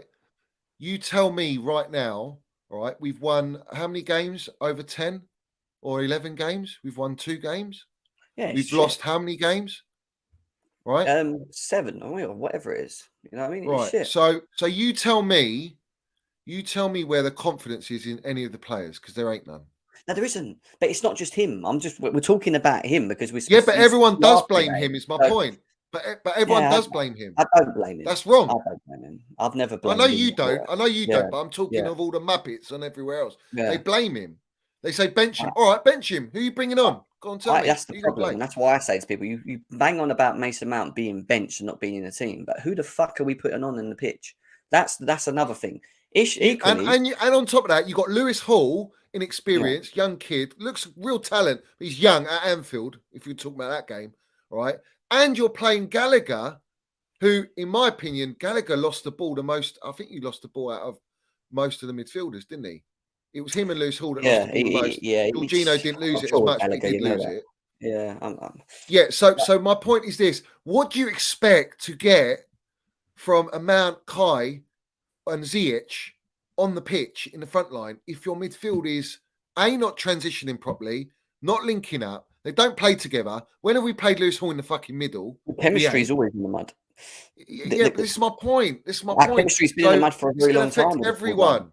It is. He's not just Mount, and this is where I'll draw the line. I'll go in for you. I'll come for all of you. I don't give a fuck. It's not just Mount, and I've said the same thing. It's not just Mount, but equally, can we say that he's having a bit of a bad dip? Yes, he is. When you compare it to where he was last year and the year before to what he is now, he's suffering along with the rest of them. We aren't seeing the Mason Mount that we used to see, whether it's formations, whether it's confidence, whether it's just him himself contract discussions. That's my Might be playing on point, his Lewis. Not Lewis. Fucking Lewis in the chat. Yeah, that's my point, Jem. That's my point. It stems from the gaffer. This stems from the gaffer, and it's not a dig at the gaffer, but it's fact. It's just fact, man. It's the gaffer instructing them to do what they do on the pitch. It's also the gaffer that's continuously putting his trust in him to be on the pitch and playing him. Well, yeah, constantly. but that's my point. He's one of the very few players in our squad that he fucking trusts. That tells you everything you need to know. And on top of that, how many changes has he made? How many changes has he made since being Chelsea manager? Do you know how many changes? Yeah. Well, if you're taking into consideration all the injuries we've had, yeah, he's had to make a lot of changes. Even without the injuries. No, even without the injuries. He had first 14 games, he made 52 changes. 14 games. Yeah, that's true. Changes. I would say the second part of the season, he's tightened up on it a little bit. And purely, I think the first part, you're right. Definitely, he was doing the Thomas Tuchel. He was everywhere. We didn't know who was playing again and who was going to start and whatever. I'd say the second part of the season, he's been a lot more stuck with the system he wants to play in terms of 4-2-3-1. This is how I want to do things, and he's trying to stick to that. If you watch how we set up, I know we go into free sometimes in between games, and we see that. But the idea, I think, will be to play a 4-2-3-1. And in a 4-2-3-1, there's only one position in the number 10 role. The issue weekly you have with that is that you want to see Kai Havertz there, but you also want to see Mason Mount there. So then it becomes the thing of where does Mason Mount play if Havertz plays in it? Does he then play next to him, which means he plays off the wing? Do you really want to see that? Yeah, but you haven't got the adequate right profile players in midfield to be able to play Havertz and Mount together without allowing them to express themselves properly. 100%. You know Havertz against Liverpool, yeah? Do you know how fucking hard he worked? Do you know how fucking where he ran? How he was pulling, even the commentators were coming out saying, look how he's pulling all the Liverpool defenders don't know where to go with Kai Havertz. He's just drifting all over the gaff because that's what he does. But he needs a striker with him. He needs a striker with him. He's not a striker though. That's the problem. No, I know he's not. I know he's Kai not. Havertz to do things that he can't do, and then we get the right. So that's my point. Yeah, they go, oh well, you say he's a false nine, right? And he says he's a false nine. But when you look at a role of a false nine, it's got the right fucking midfield and the two right profile players either side to allow false nine to be a false nine. Where the way we play in our team is not a false nine role. The way that we want him to play is a number 9 role. He's not a false 9 what he's playing. It doesn't work. Yeah, it don't. And it doesn't work. He done so quite this well. Is on the gaffer. It's my point. It's on the gaffer. But then at the same time, he's very limited, isn't he? What can he do? Who can he? You got Aubameyang. I don't think he trusts his Aubameyang. I've said this. I don't think he likes. Yeah, but when he brought on Aubameyang against Crystal Palace, you saw the difference with Kai, and he fucking scores, didn't he? Oh yeah, that's the thing. I keep telling people when people go, "What is Kai Havertz? Where does he What does he actually do?" And I keep telling people, 10. He's a 10. He's a 10. Play him off someone, and you'll get the best of it. You've got to play him there consistently. This is the thing now. But all of a sudden now João Felix is here. João Felix is going to play there, and we still have Havertz, which I don't know. I don't agree with anyway. But look, we're not in the greatest position in terms of on the pitch and where we are at the moment. However, looking forward with the future and what the board are doing, you could probably say that we're definitely taking the right steps. They're trying to take the right steps. I love the way that they've fucked over FFP with the whole the 6 year, 7 year, 8 year contracts, and now they're going to try and cap it, which is quite funny as usual. Seems like every time Chelsea do something, it's a problem. And maybe why we're looking at someone like Enzo Fernandez. But I've been telling people this yesterday on the show as well, and I've done it.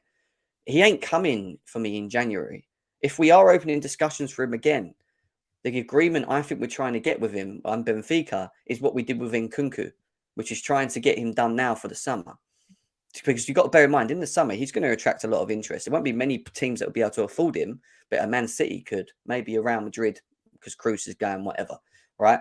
But that's where I see Enzo Fernandez, not for the now. If we do it now, I'd be shocked, don't get me wrong. I see him for the summer. Caicedo, on the other hand, you're seeing today, 2 hours ago, he's in conferences with Brighton's official page saying that he's focused at here and he's happy here and he's only thinking of here and he sees the speculation, but he's not really, picking it up. I know you can't take too much of it in, but With him, what, 75 million? Are we going to lamp 75 million on Caicedo in the January window? I think we're going to get one more player. I think we're going to get one more player. I don't care about the money, but I think it's too much. No, I agree. But I think we're going to get one more player this window, and I think it's going to be that right back at Malo Gusto. I think we're going to probably pump money into him. And I don't mind that. I think we can agree that we need a right back anyway. I think, though, Jim, to be honest, I think we're going to go in for Enzo.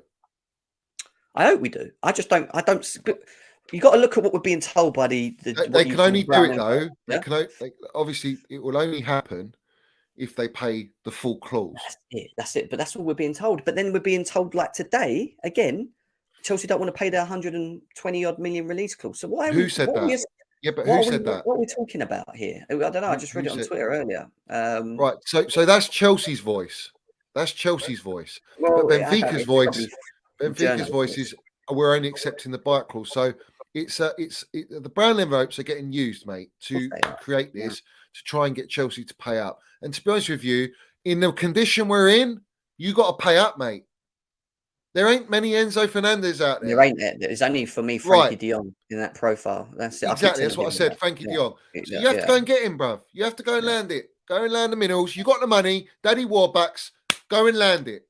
I would. Instead of paying your brown envelopes to all these journos to slander Mount and fucking players that you're trying to negotiate deals for, and all the other journos that you're using to orchestrate deals. Instead of paying the brown envelopes out, go and put that money down for Enzo Fernandez and get the deal done, just like you've done for Felix, you've done for Mudryk. Go and land the minerals and do it now, so that we can fucking go and start actually competing and have a competent midfield. I think they want to do that. I'm not joking. I do think they want to get him. I think the issue is Benfica.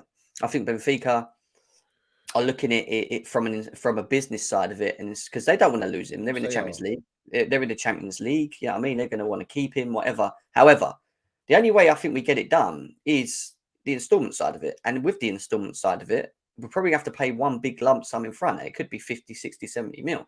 Maybe we don't want to do that. And that's where I think the barriers are between us trying to sign him. We either got to, like you said, pay up. Yeah, literally just pay it up, pay the release clause, or organise an instalment plan to get them to agree to where we pay him a bigger lump up front or over 2 instalments, bigger lump somehow, and then the rest of it over that's the only other way I think we're going to do it. And I don't know. I really don't know. And when you read about the FFP coming out saying they're going to cap from summer, this contract thing to 5 years, you'd probably think that if we're going to get him, January would be right, because we'd want to spread that kind of cost across the 6.5, 7 years. It depends when they implement it. Is it going to be by the summer? Is it going to be by the summer they implement it? Yeah, summer is right. So that's my point. So it makes sense. Only's got to do it now. If you don't do it now, you're a mug. You've done this. You've used it for all the other players. If you don't do it now for a player that we desperately need, all right, then you don't know what you're doing, man. You just you're here for a bundle of laughs. What I will say though is that you can't knock the ambition of what the owners are trying to do. From what I've seen up to this point, they're trying to really speed up this transition and trying to solve the areas, and at least they're understanding the areas that we need to solve. They're not neglecting them. The midfield, the right back area. Look what they've done with the forward line. They just bought Blimmy Madwakey and Mudryk out of nowhere in the January market as well. It's not even the summer. It's the January market that we've done that. I would like to see us get one midfielder now and one in the summer. I don't know about Declan Rice. I think if Chelsea lay the money for Declan Rice and they show that they want him, they'll get him. If they don't, and they look at Caicedo and Enzo as the guys, then obviously he may end up going Arsenal or Man United or wherever it is going to go. But if Chelsea want him, they get Declan Rice. It's just, do they want him? You know, that's the big question mark as well. I think we do want him, but also Declan Rice is in a position where he's got a lot of options, and I think he does want Champions League football. But you see, buying a player like Rice or Enzo now in January actually gives me confidence, and it changes the dynamics of our entire team, that we can go and actually have a go at the Champions League to be in it next year. That's the only way we're going to be in it, as far as I'm concerned, at the minute. And maybe it could help us climb up the table. I'm not denying that, but I'm saying, yeah. What with Mudryk now, Felix, and we're getting Havertz, and you get a midfielder. Absolutely, bruv. Well, we're getting James back, Chilwell back. And then you got James and Chile, Kante without that goes without saying. But I'm saying the extra signings the level of quality, and they want to win it. They're hungry, man. The hunger's there. I don't have a striker though, do we? I don't care about striker. You got Mudryk there. He's shown a lot of quality, and he scares defenses. We need for once, instead of Pulisic and fucking Ziyech and all that, we've got a player that actually terrorizes and looks like he had Liverpool wetting themselves. We haven't had that since Eden Hazard. Obviously, Mason Mount's landing the minerals and with Kai and that and the movement off the ball and that. But when you talk about a direct winger playing in his position, it's dangerous. It's dangerous. And you've got Madueke on the right now as well that can do what Richard does. I don't know what he's like. I ain't seen him enough. He's a direct dribbler again, so he will run at people. He'll commit on the other side as well. So you've got two players that will commit players on each side. My point is this, Jem. My point is this, bruv. Yeah, you go and get a midfielder. You get an Enzo or Declan Rice or Casado, right? But I think you need Enzo more because I think he fills that role. Yeah, he's the profile we desperately need. DM can wait for me if you can get Enzo, right? Or get both. Fuck it. Go and do it now. I would. We've got enough money. Go and do it. But the thing is, you get those two players. That for me, with the attacking players that we've brought in, I think it lifts us. It lifts the team. It will help all the players. We get Reece James and Chilwell back. Cucurella having more minutes. Yeah. And we get Kante fit and Cover fit. We win the Champions League. I think we win the Champions League. Yeah, I do. We'll win the Champions League. We'll finish 8th, and we'll win the Champions League and do what we did last time and play Champions League football next season again. Yeah, I think if you get the midfield done, why can we not, bruv? Why not? I still think with Enzo, which is fine, and I think it improves us. You still haven't got that one person that can potentially just sit, and Jorginho can't do it that well. We've seen it, Kovacic. I'd like to see Kovacic and Enzo, to be honest, on the same team. But then you've got Kante, so Kante would probably be good. Not enough. Kovacic and Enzo is too similar. Well, I say similar, but I mean, I think Enzo's got the pass on him. He's got the vision. Got everything. At least Kovacic is more of a driver. Like he'll take the ball and run in. Maybe he'll commit people. But do you know them two in the World Cup had the highest? They were the top 3 in midfield for the highest interceptions across the whole tournament between Kovacic. So look at Croatia. Look at Croatia's midfield. Their midfield carried them in that World Cup. They had Modric, Brozovic, and Kovacic. Right. Yeah. Well, we need that mixture. That's what we need. We haven't got it. And I think Kante with Enzo is that's solid, mate. That's solid. It's just with Kante, it's his legs, isn't it? You just but you're playing for Champions League, geezer. Yeah. He's a difference. Kante, for me, is like you ain't winning Champions League without Kante. Or like a Mason Mount or Thiago Silva, Reece James. You won't win it. But if you've got these players fit and ready, you can go and win it. Add in an Enzo Fernandez. Fucking hell, come on, let's have it right, bro. You see that Badashile that we've seen? He's been quite. Yeah, I like him. I like what I've seen, but I need to see more of him. Yeah. But what I like about him is he's tall, he's physical, he seems comfortable in the ball. He doesn't look panicked, does he? He seems to always be in control next to Thiago Silva as well. It gives us that physicality. Another thing I want to mention, like although Enzo Fernandez looks very good and he's a profile, I do have to say this. You have to be very, very wary when you buy World Cup winning players or World Cup players because it's international level. And you have to be very, very wary at them playing in the leagues that they're currently at. And Portuguese league is nowhere near Premier League, mate. Yeah. JP's had me before. I see him in the chat. That's what he's saying to me now. I've had this conversation before about Enzo Fernandez. I'm telling you now, I get it. World Cup and Portuguese league is 2 different things. But are you watching the ability of the player and what he possesses? And can you imagine putting him, and you've already seen him in an Argentina team where there is some quality around it, but can you imagine him in a Chelsea team with the quality that we have?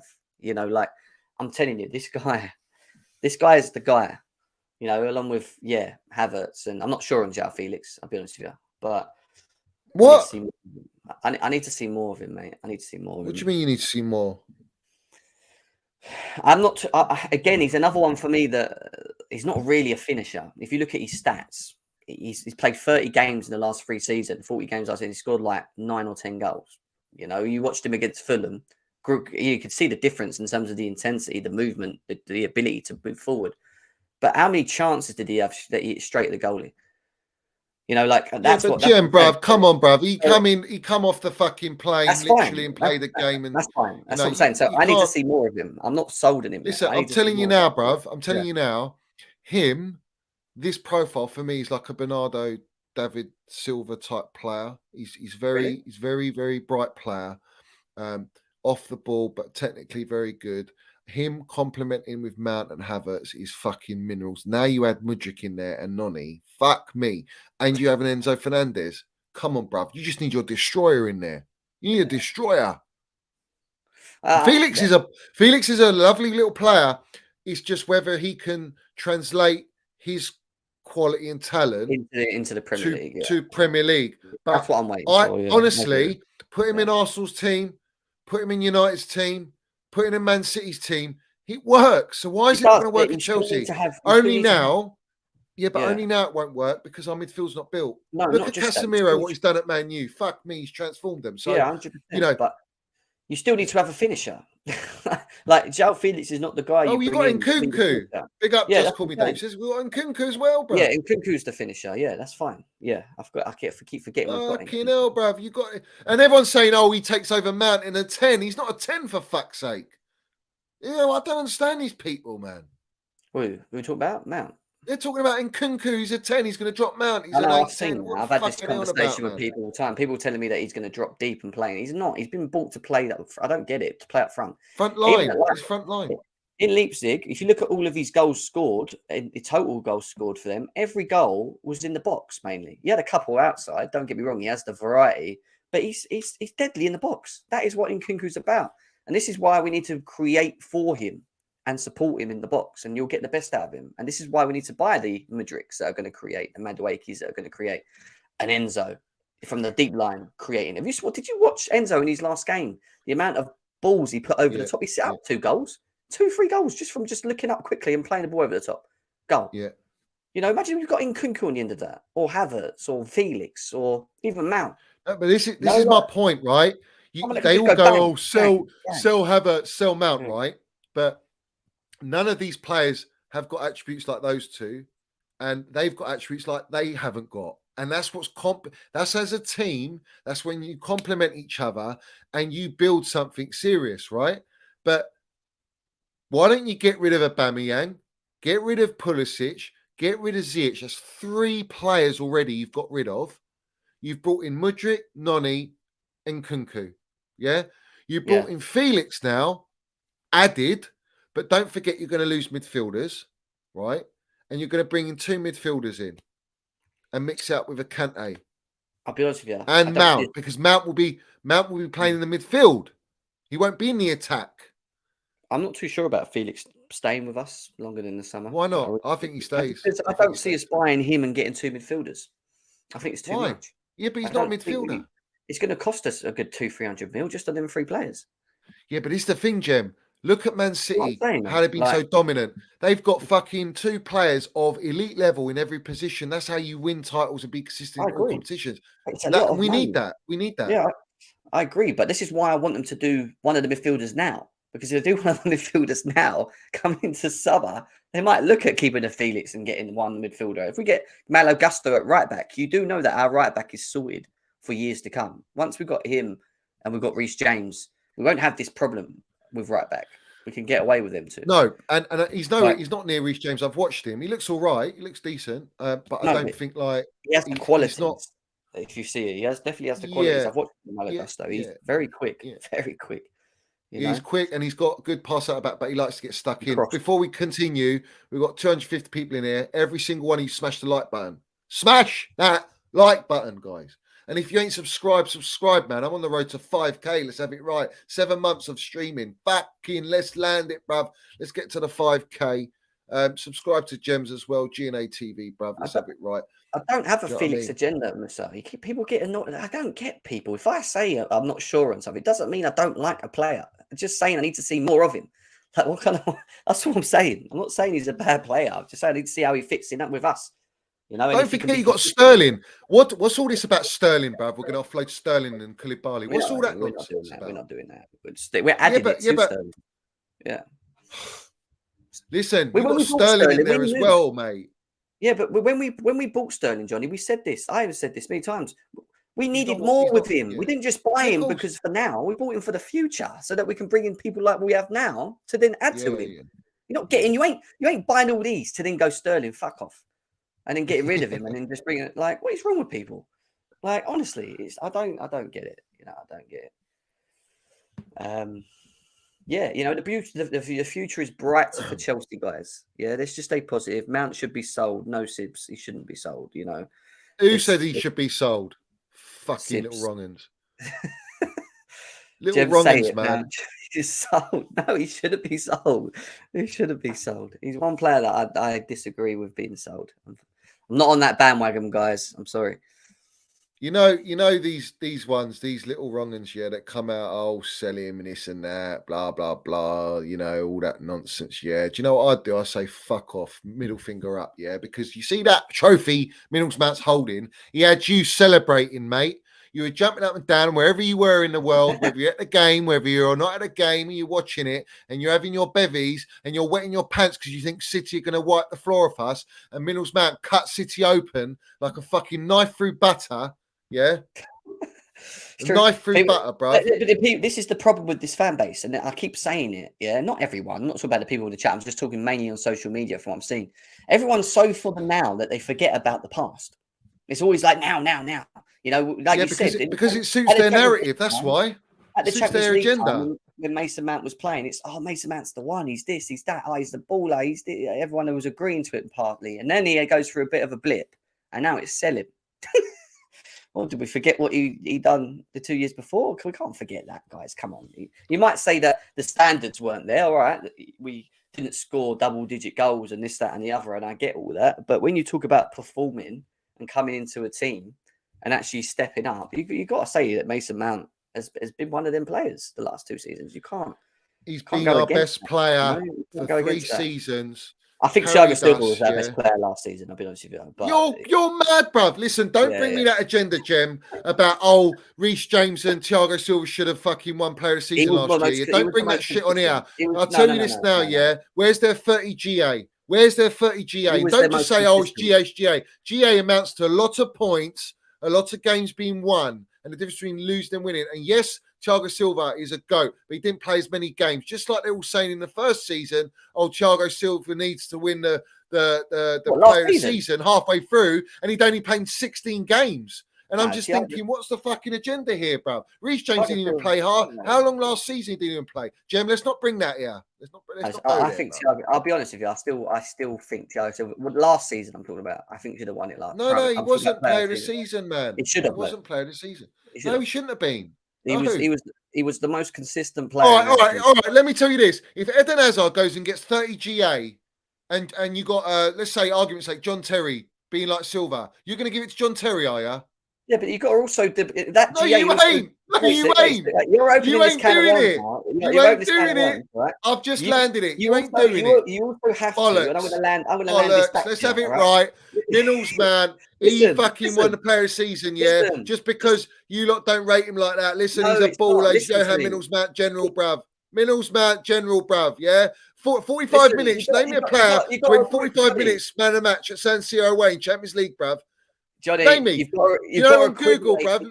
Look at that, Jim. Look at that, Jim. Who is the best English midfielder? Mason Mount, number 1. Let's have it right, bruv. Let's have it right, yeah. Don't let me put you as Lukaku. No. Just listen to what I'm saying, right? You're talking about goal assists. Your argument is his goal assists. Yeah, that's the reason. It's not. No, it's not that. It's not just because that. His goal assists. If you look at his goal assists against the per teams, look at it. Go and look at his goal assists. Look at the December period. Look at December period. I'm gonna have a look. But I'm just saying. I'm thinking from my own opinion. Look at that period where we didn't have any fucking wing backs. Go on. I just feel Thiago Silva was. From what I saw, you feel, you feel, 38 games. Yeah. Waffle, man. Waffle. He should have got. Waffle. He should have got player of the season, and that's just my opinion. You know what I'm you're not saying spitting Mason right Mount's bad. now, just like this fella, bruv. You're spitting like that. Bruv. Yeah, let's calm it down. We're on Minnals FC here. We're on Minnals FC here. Yeah. You got to listen. I Sometimes have to question you, Jem. Are you one of these, bruv? Are you one of these? Hey? Are you one of these? You're having a bit of fun there, aren't you? All right. So don't discredit. Big up, Shaw. Don't discredit. I'm not discrediting it. I'm not discrediting it. You're But you don't give. Thiago Like I Silva said a to bit. you lot, if Eden Hazard does what Mason Mount did that season, you ain't giving it to a defender, fellas. Don't bullshit me. Don't bullshit me. You ain't doing it. You're giving it to Eden. He had 10 assists in the right. So what? So I'm sorry, man. You don't do it. You don't go there, bruv. It's not discrediting the defense. I don't discredit the defense in the Champions League. Why do you get so annoyed that Thiago Silva should, or if I say Thiago Silva should have actually but won Player of the Year? Why? Why is that? Because he's a great player. you're discrediting. You're talking about me discrediting defender. You're discrediting Mason Mount. No, I'm just saying. The way I judge Player of the Season is based on the performance through the whole year. Part of the reason why Reece James didn't get spoken in it was because even though Reece James had a really good start to the season, he got injured for 2 months, if you remember, between January and March. Mason Mount was our and he was completely out. And Mount was still Mount was still available. I get that, so I get the argument there, 100%. But Thiago Silva played a lot of games last season, tons of games, as well. You know, we're arguing about Thiago Silva and Mount here. I don't think that's a real bad argument, is it? Listen, it's not. Do you know what? Do you know what's funny? Yeah, is that these two players are the least of our problems, but apparently Mason Mount's the worst player on our fucking team, and he's not worthy. It's funny when you had that Eunice fella come out to defend Mizzy, for being an absolute knobhead, knew what he's doing, and he comes out and his video says what? I'll tell you what it says. It says, is Mason Mount good enough for Chelsea? And then he's talking about defending his fellow who's got the biggest fucking Mount agenda, Listen to the wrong'uns in the game, man. Don't listen to this bullshit. Don't listen to this bullshit. Mate, and they've got a big platform. I don't even know why you watch him. I don't watch any of them. I don't care. I'm not watching them. I just see the title. Honestly, I would not give him the light of day. Look at this title, Jem. Look at this title. How do you read that title? Tell me. Yeah, he's a fucking idiot, isn't he? Whoever that is, that George Benson. Chelsea should sell, man. Yeah, he's an idiot. He's just clickbaiting, isn't he? I'll be honest with you. People that do stuff like that are idiots. A proper clickbaiter, bro. Yeah, that is where I crossed the line. What about this one? What's he done? I don't know. What did he do? He's just a little wannabe brown envelope, isn't he? And what was he slagging Mason Mount with the Mount and all that? He's like he has digs, underlined digs, and now he's trying to be the little hero. Is he trying to be a little hero now? What about this one? Yeah, well, do you know what? I mean, I don't know Miss well enough. I've never watched his stuff or anything. But when you showed me that he had Tony Mount on and then he's slagging him off, saying about selling him, that was. I get you have an opinion, but you know, there's. You wouldn't say it to the old man, would you? Yeah, you wouldn't go to his old man and say, "I think he's a James Milner," would you? Do you think he would have said that to his old man? Do you think he'd go, Mason Mount is pulling stinker after stinker after stinker, you fucking wrong'un who backs Ziyech? Ziyech, tell me where Ziyech has been for 4 seasons. Where has he fucking been? You call him a magician, opening up balls with opening his can of beans with his left foot, and the guy's fucking disappearing like Houdini magic tricks, bruv. Never see him on the pitch. Yeah, I don't rate Ziyech. And you've got an agenda against Mount, our best player. Listen, fucking, let's have it right, man. Everyone in here at Minnals FC gets it, yeah. Everyone gets it, Minnals FC. Just like I put this fella in the woods, and he's on the woods on his own platform, yeah. He's in the woods on his own platform to let us know he knows about the Minnals FC, and we drink in all his fucking tears, yeah. It looks like he's took a shit. Mudded, yeah. All right, he's an absolute joke, an embarrassment, yeah. And he wants to cry about Lampard, but he didn't cry about Tuchel, did he? Do you know why he didn't cry about Tuchel, Jem? This fella. Do you know why this fella didn't cry about Tuchel? I want you to look at him in the face when I say this. This is why he didn't. This is why. Yeah, this is why, bruv. Yeah. So at the end of the day, there's a lot of wrongings in the game. I don't entertain him, mate. I really wouldn't waste my time with him. This is what I do. This is what I do, bruv. I don't give a shit, me. Yeah, they're all in there. Pissing the brown envelopes with your little Stone Island tag. Yeah, bro. Oh, fucking hell. You putting it in their drinks as well? I do, yeah. They're drinking the minerals. All right. Johnny's piss minerals, yeah? Piss minerals. Yeah, I Piss mean, on look, all of them, bruv. do you know what's funny? I guarantee now, let's fast forward a year's time when we start playing a bit more consistent and we have, you know, the players in and we're playing better and whatever. Hopefully, Potter fucking finds a way of getting them to start ticking. He's going to have to, otherwise he's going to go, I think. What But about this? you know, What about this? if he Jeff? does, if he does do What about that, then I'll watch the narrative change on everyone, on these and certain players. It will change again. It will change again. Todd Bowley, Mudryk to Mason What about Mount. this, bruv? Mudryk to Mason Mount when another counter attack breaks down. Then why didn't you do it? Is he what? Has he tweeted that? Retweeted that? He Is liked it. Yeah, he did. Yeah, that's Did your he owner, really? bruv. Yeah. Did he really? I didn't even know that. Yeah, and then it That's got your owner, isn't it? highlighted. It got called out, and then what happened? Oh, he blocked you, did he? No, he's taken down all the likes. Oh, He right. unliked them. Oh, he's liked it, and then probably Yeah. What are you liking it for? Do you know why? Because he's handing out the brown envelopes because he wants to get a better deal for the club and not give Mason Mount what he deserves to suit him. And this is a whole game. You see, I see through all this shit. I ain't brown nosing the owners because the proof's in the pudding at the end of the day. If you do not value Mason Mount and not look at what Mason Mount has done at his football club, and you're only looking at the now. All right. When you bought Sterling, why did you pay 300 grand for Sterling? Because you're looking at his track record. You're looking at his history. Where whatever player you buy, you look at what they've done. Yeah. You look at their CV. Right. Well, Mason Mount's CV stacked to the fucking high heavens, the minerals heavens. Yeah. It's stacked.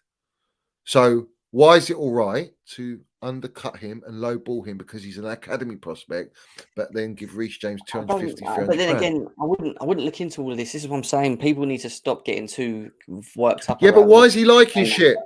Why is he Yeah, liking shit? Because I know that's his but then- account. That's his account, bro. Yeah, but then we're also being told that Reece James, and from what we've been told with the owners, the idea is that Reece James and Mason Mount contracts to be sorted ASAP. They're the future of this club. So, Reece James's contract got done because he's on 40 grand a week for 4 years. He what had was to. Mount on? He was on 90. Mount is wasn't on 70 Oh, grand, and he's got a year left, if that. he? Yeah, so he's on 70 grand. And when he probably wants, and I keep saying it, he'll probably end up trying to get the same as what Reece James is getting. I think that will be the He case. fucking deserves it, if Yeah. not more. I think He it'll be the deserves same. more. Yeah, I think they'll try and get the same, mate. I don't know. We will have to find out. But at the end of the day, I think they will sort it out. I'll be shocked if they don't. I really will. We will know. Otherwise, I see the chat going mad as usual. The chat is doing bits. Lewis is on one, isn't he? Yeah, Lewis Lewis, bruv. Don't take the piss out of fucking how someone talks, man. Do you know what you're doing, yeah? That's not right, man. You know what I mean? Like, have a bit of fucking respect, man. Don't be a spitface, bruv. Yeah? Have some respect, man. Fuck's sake. It is what it is, mate. But let's see. You can all be rattled and you can all have your debates in the chat, but just be fucking real, man, and just debate, man. Like, you can have banter and that, but let's not get fucking personal and shit, yeah? Lewis, you should go and watch my last stream. I had a lot to say about you, fella. Just fucking go and watch that and all the rest of them. Mugs. Mount, Jim, get Mount out. No, I can't bother for that. I'm not even reading it. What did he say to him? He said, "Speak nice to me, and I speak nice back." I don't think Lewis would just say something for the sake of it, or someone said to him. Or it goes for everyone, man, in the chat. Yeah, just all respect I've seen each is other. what Lewis has said. Yeah. It ain't fucking nice. So just everyone be respectful, man. You know what I mean? We're not here for that. Can we also not forget that we all support the same team here? We want. No, but we get a lot of rivals in here. We get a lot of rivals. Yeah, I know, but we we're meant to to all be the on the rivals same as well. team here. Even though we might disagree on a player or two, we all want the best for this club. You know, when we win together. When we Look lose, at this we lose. nonsense. This maximum 60 minutes. What's he put here? The waffle merchant. 60 minutes of Felix is better than Mount's whole season. Yeah. All right. 60 minutes of Felix. What about 3 seasons of Mason Mount with 3 seasons of Felix, bruv? How about that, fella? What about that? Where's his Champions League, Super Cup, Club World Cup, and all these fucking goals and assists, mate? He's a ghost, man. He had to leave that fucking club. He's having a stinker after stinker. And I'm glad he's at my football club. And I need him on a permanent. I like him. But let's not go there, bruv. Don't bring me those agendas on here. Talk properly, man. Where are you? Are we children here or are we adults?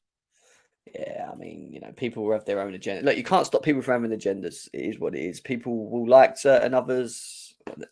Some people like others, then others will like whatever else. And I think criticism is fair. I think criticism to players and not performing and whatever is fair. But then it's also understanding where we are as a football club. And I keep telling people this all the time, and understand where this club is. Yeah, and then you can make your own decision on who you think should stay, who should go. You don't like Ziyech. I'm not a big fan of him. People probably always say to me, "You've got a Ziyech agenda." No, I just don't think he's good enough for Chelsea. That's my opinion. Like Pulisic's another one. I think there is a good player in him, but not at Chelsea. It is what it is. You move him on. And before Havertz and Mount are even thought about being sold, Ziyech and Pulisic are well before them. Anyway, so that's the way I see it. And again, that's my opinion. So whether people will disagree or agree, it is only opinion, my friends. Musa hates Kai. He always goes on about Kai to me in the chat. Still moaning about Kai. What's what? Listen, Kyle, it's baller, mate. I don't give a shit what anyone says. You just go and watch him, man, at Leverkusen. Watch what he's delivered at our football club and tell me he's a fucking shit player.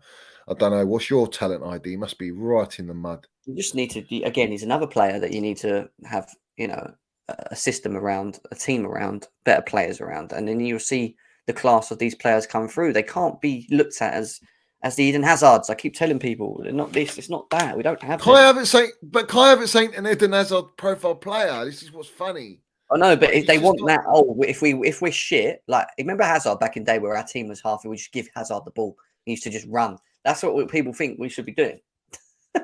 For these players. Do you know why Bayern would want Kai Havertz? Because they want to replace Muller. Do you know where Muller plays? Does everyone understand where Muller plays? I keep telling people. Yeah, where at Chelsea do we play Kai Havertz in a Muller role? Tell me when. Yeah, he's a 10, mate, all day. I keep saying it as well. Do you know what I mean? What's this about? Just seeing if there's any news that's just come in. No. There's no news, mate. But what I was going to say, guys, smash the like button and all that. Subscribe and all that jazz. I'm gonna wrap it up, Jem, bruv. Yes, mate. Thank you for having me in as always. It's a good little chat, a little catch up. Not been here in a while as well, so yeah, it was good to come through. No, I don't allow homophobia. I don't know what. I haven't seen the message. I don't know what the message is. I don't tolerate any racism, homophobia, and all that stuff. Yeah, anyone doing that, you're an embarrassment to yourselves. You're an absolute embarrassment. Yeah, mate.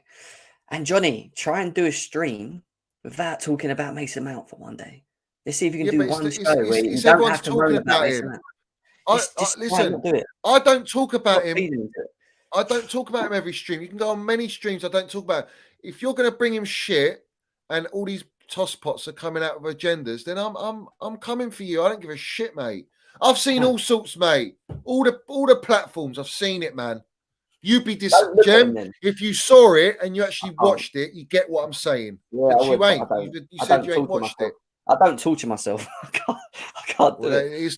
I know where my look. You know where your club is. I know where our club. We know where our club is right now. So whatever else is irrelevant, in my opinion.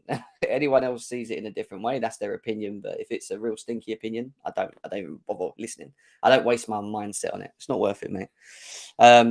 Anyway, big up to you. Smash the likes as always. Subscribe. Get them to 5K people as well. And I'll be back again soon, probably. Big up, Jem. Nice. Big up, man. Take care. Easy, up to Chelsea. So, right, guys, sort yourselves out in the chat. Like, seriously, sort yourselves out, man. That's not the way to go. And I should have mods in here that should deal with it. I can't keep an eye on the chat all the time. It's the whole point. I've got mods in here. There's plenty of mods in here. So you need to sort it out. But guys, smash the like button. Very important. And also, if you haven't subscribe, guys. Help me get to the 5K. We're moving.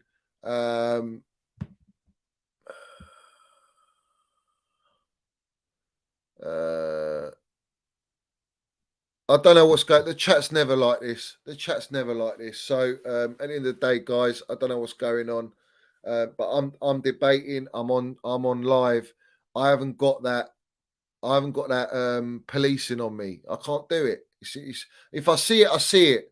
But I can't see everything. You know what I mean? I can't see everything. So anyway, guys, hit the like button, subscribe, hit the notifications. If there's any news later, I'm coming live. 100% I'll be live again. I want you to put all your comments down below at the end of the show. Yeah, big up to everyone viewing and supporting the channel. But if I stream later, it will be when news breaks in the evening, I guess. But it could be anything between 6 o'clock, 9 o'clock, just to let you lot know. I'll have a look through the chat. I'll make some mods and sort it out, man. As we're getting bigger, we need more mods. It's ridiculous, mate. It's madness. Guys, big up. Feedback in the comments. Don't forget. And if you ain't seen the last stream, go on the last stream. Plenty in the woods. Plenty in the woods. Guys, big up to all you guys. Big up to Mr. Illy. I will keep doing what I'm doing. Big up to H Talks for becoming a member today. H Talks, a member on the Minerals FC today. Big up to you, my geezer. Much appreciated. Metal Face Doom's in here, Sean. Big up to everyone in here, guys. Like I say, let's back our club. Let's try and be excited and optimistic to what the future holds. I'm sure there's going to be a lot of activity over this week, and let's hopefully it's all good stuff. So hopefully we go and get that Enzo Fernandez deal. Let's see what we can do, mate. Let's see what we can do. But guys, thank you. And as always, up the Chelsea, mate. Yeah, let's have it right. Let's have it right. Up the Chelsea, up the Minerals FC. We know what we are, don't we? Chelsea. All the Chelsea, we know what we are. We know exactly what we are, mate. A little shout out to Chelsea old boys as well, my geezer. That's always for you, mate. Big up to all you guys in here. Up the Chelsea, up the Minerals FC.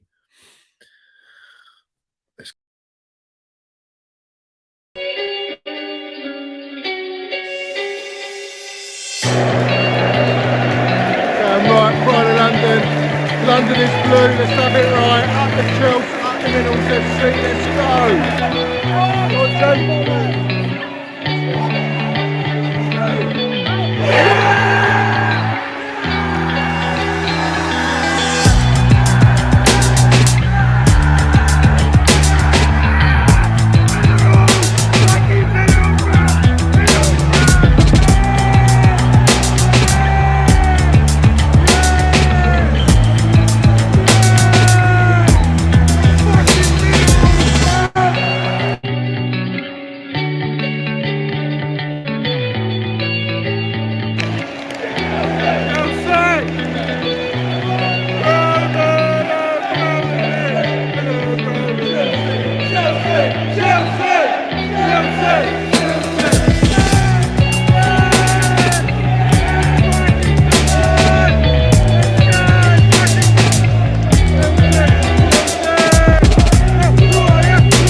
Have it right, Minerals FC.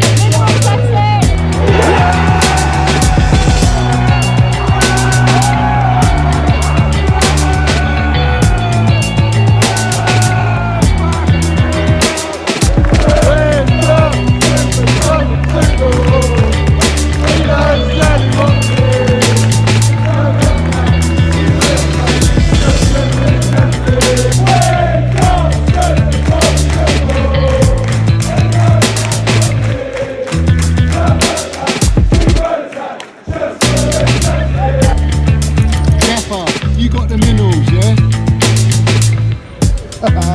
Love it. Got the Minerals, TT. Hey, Johnny's got the fucking minerals, mate.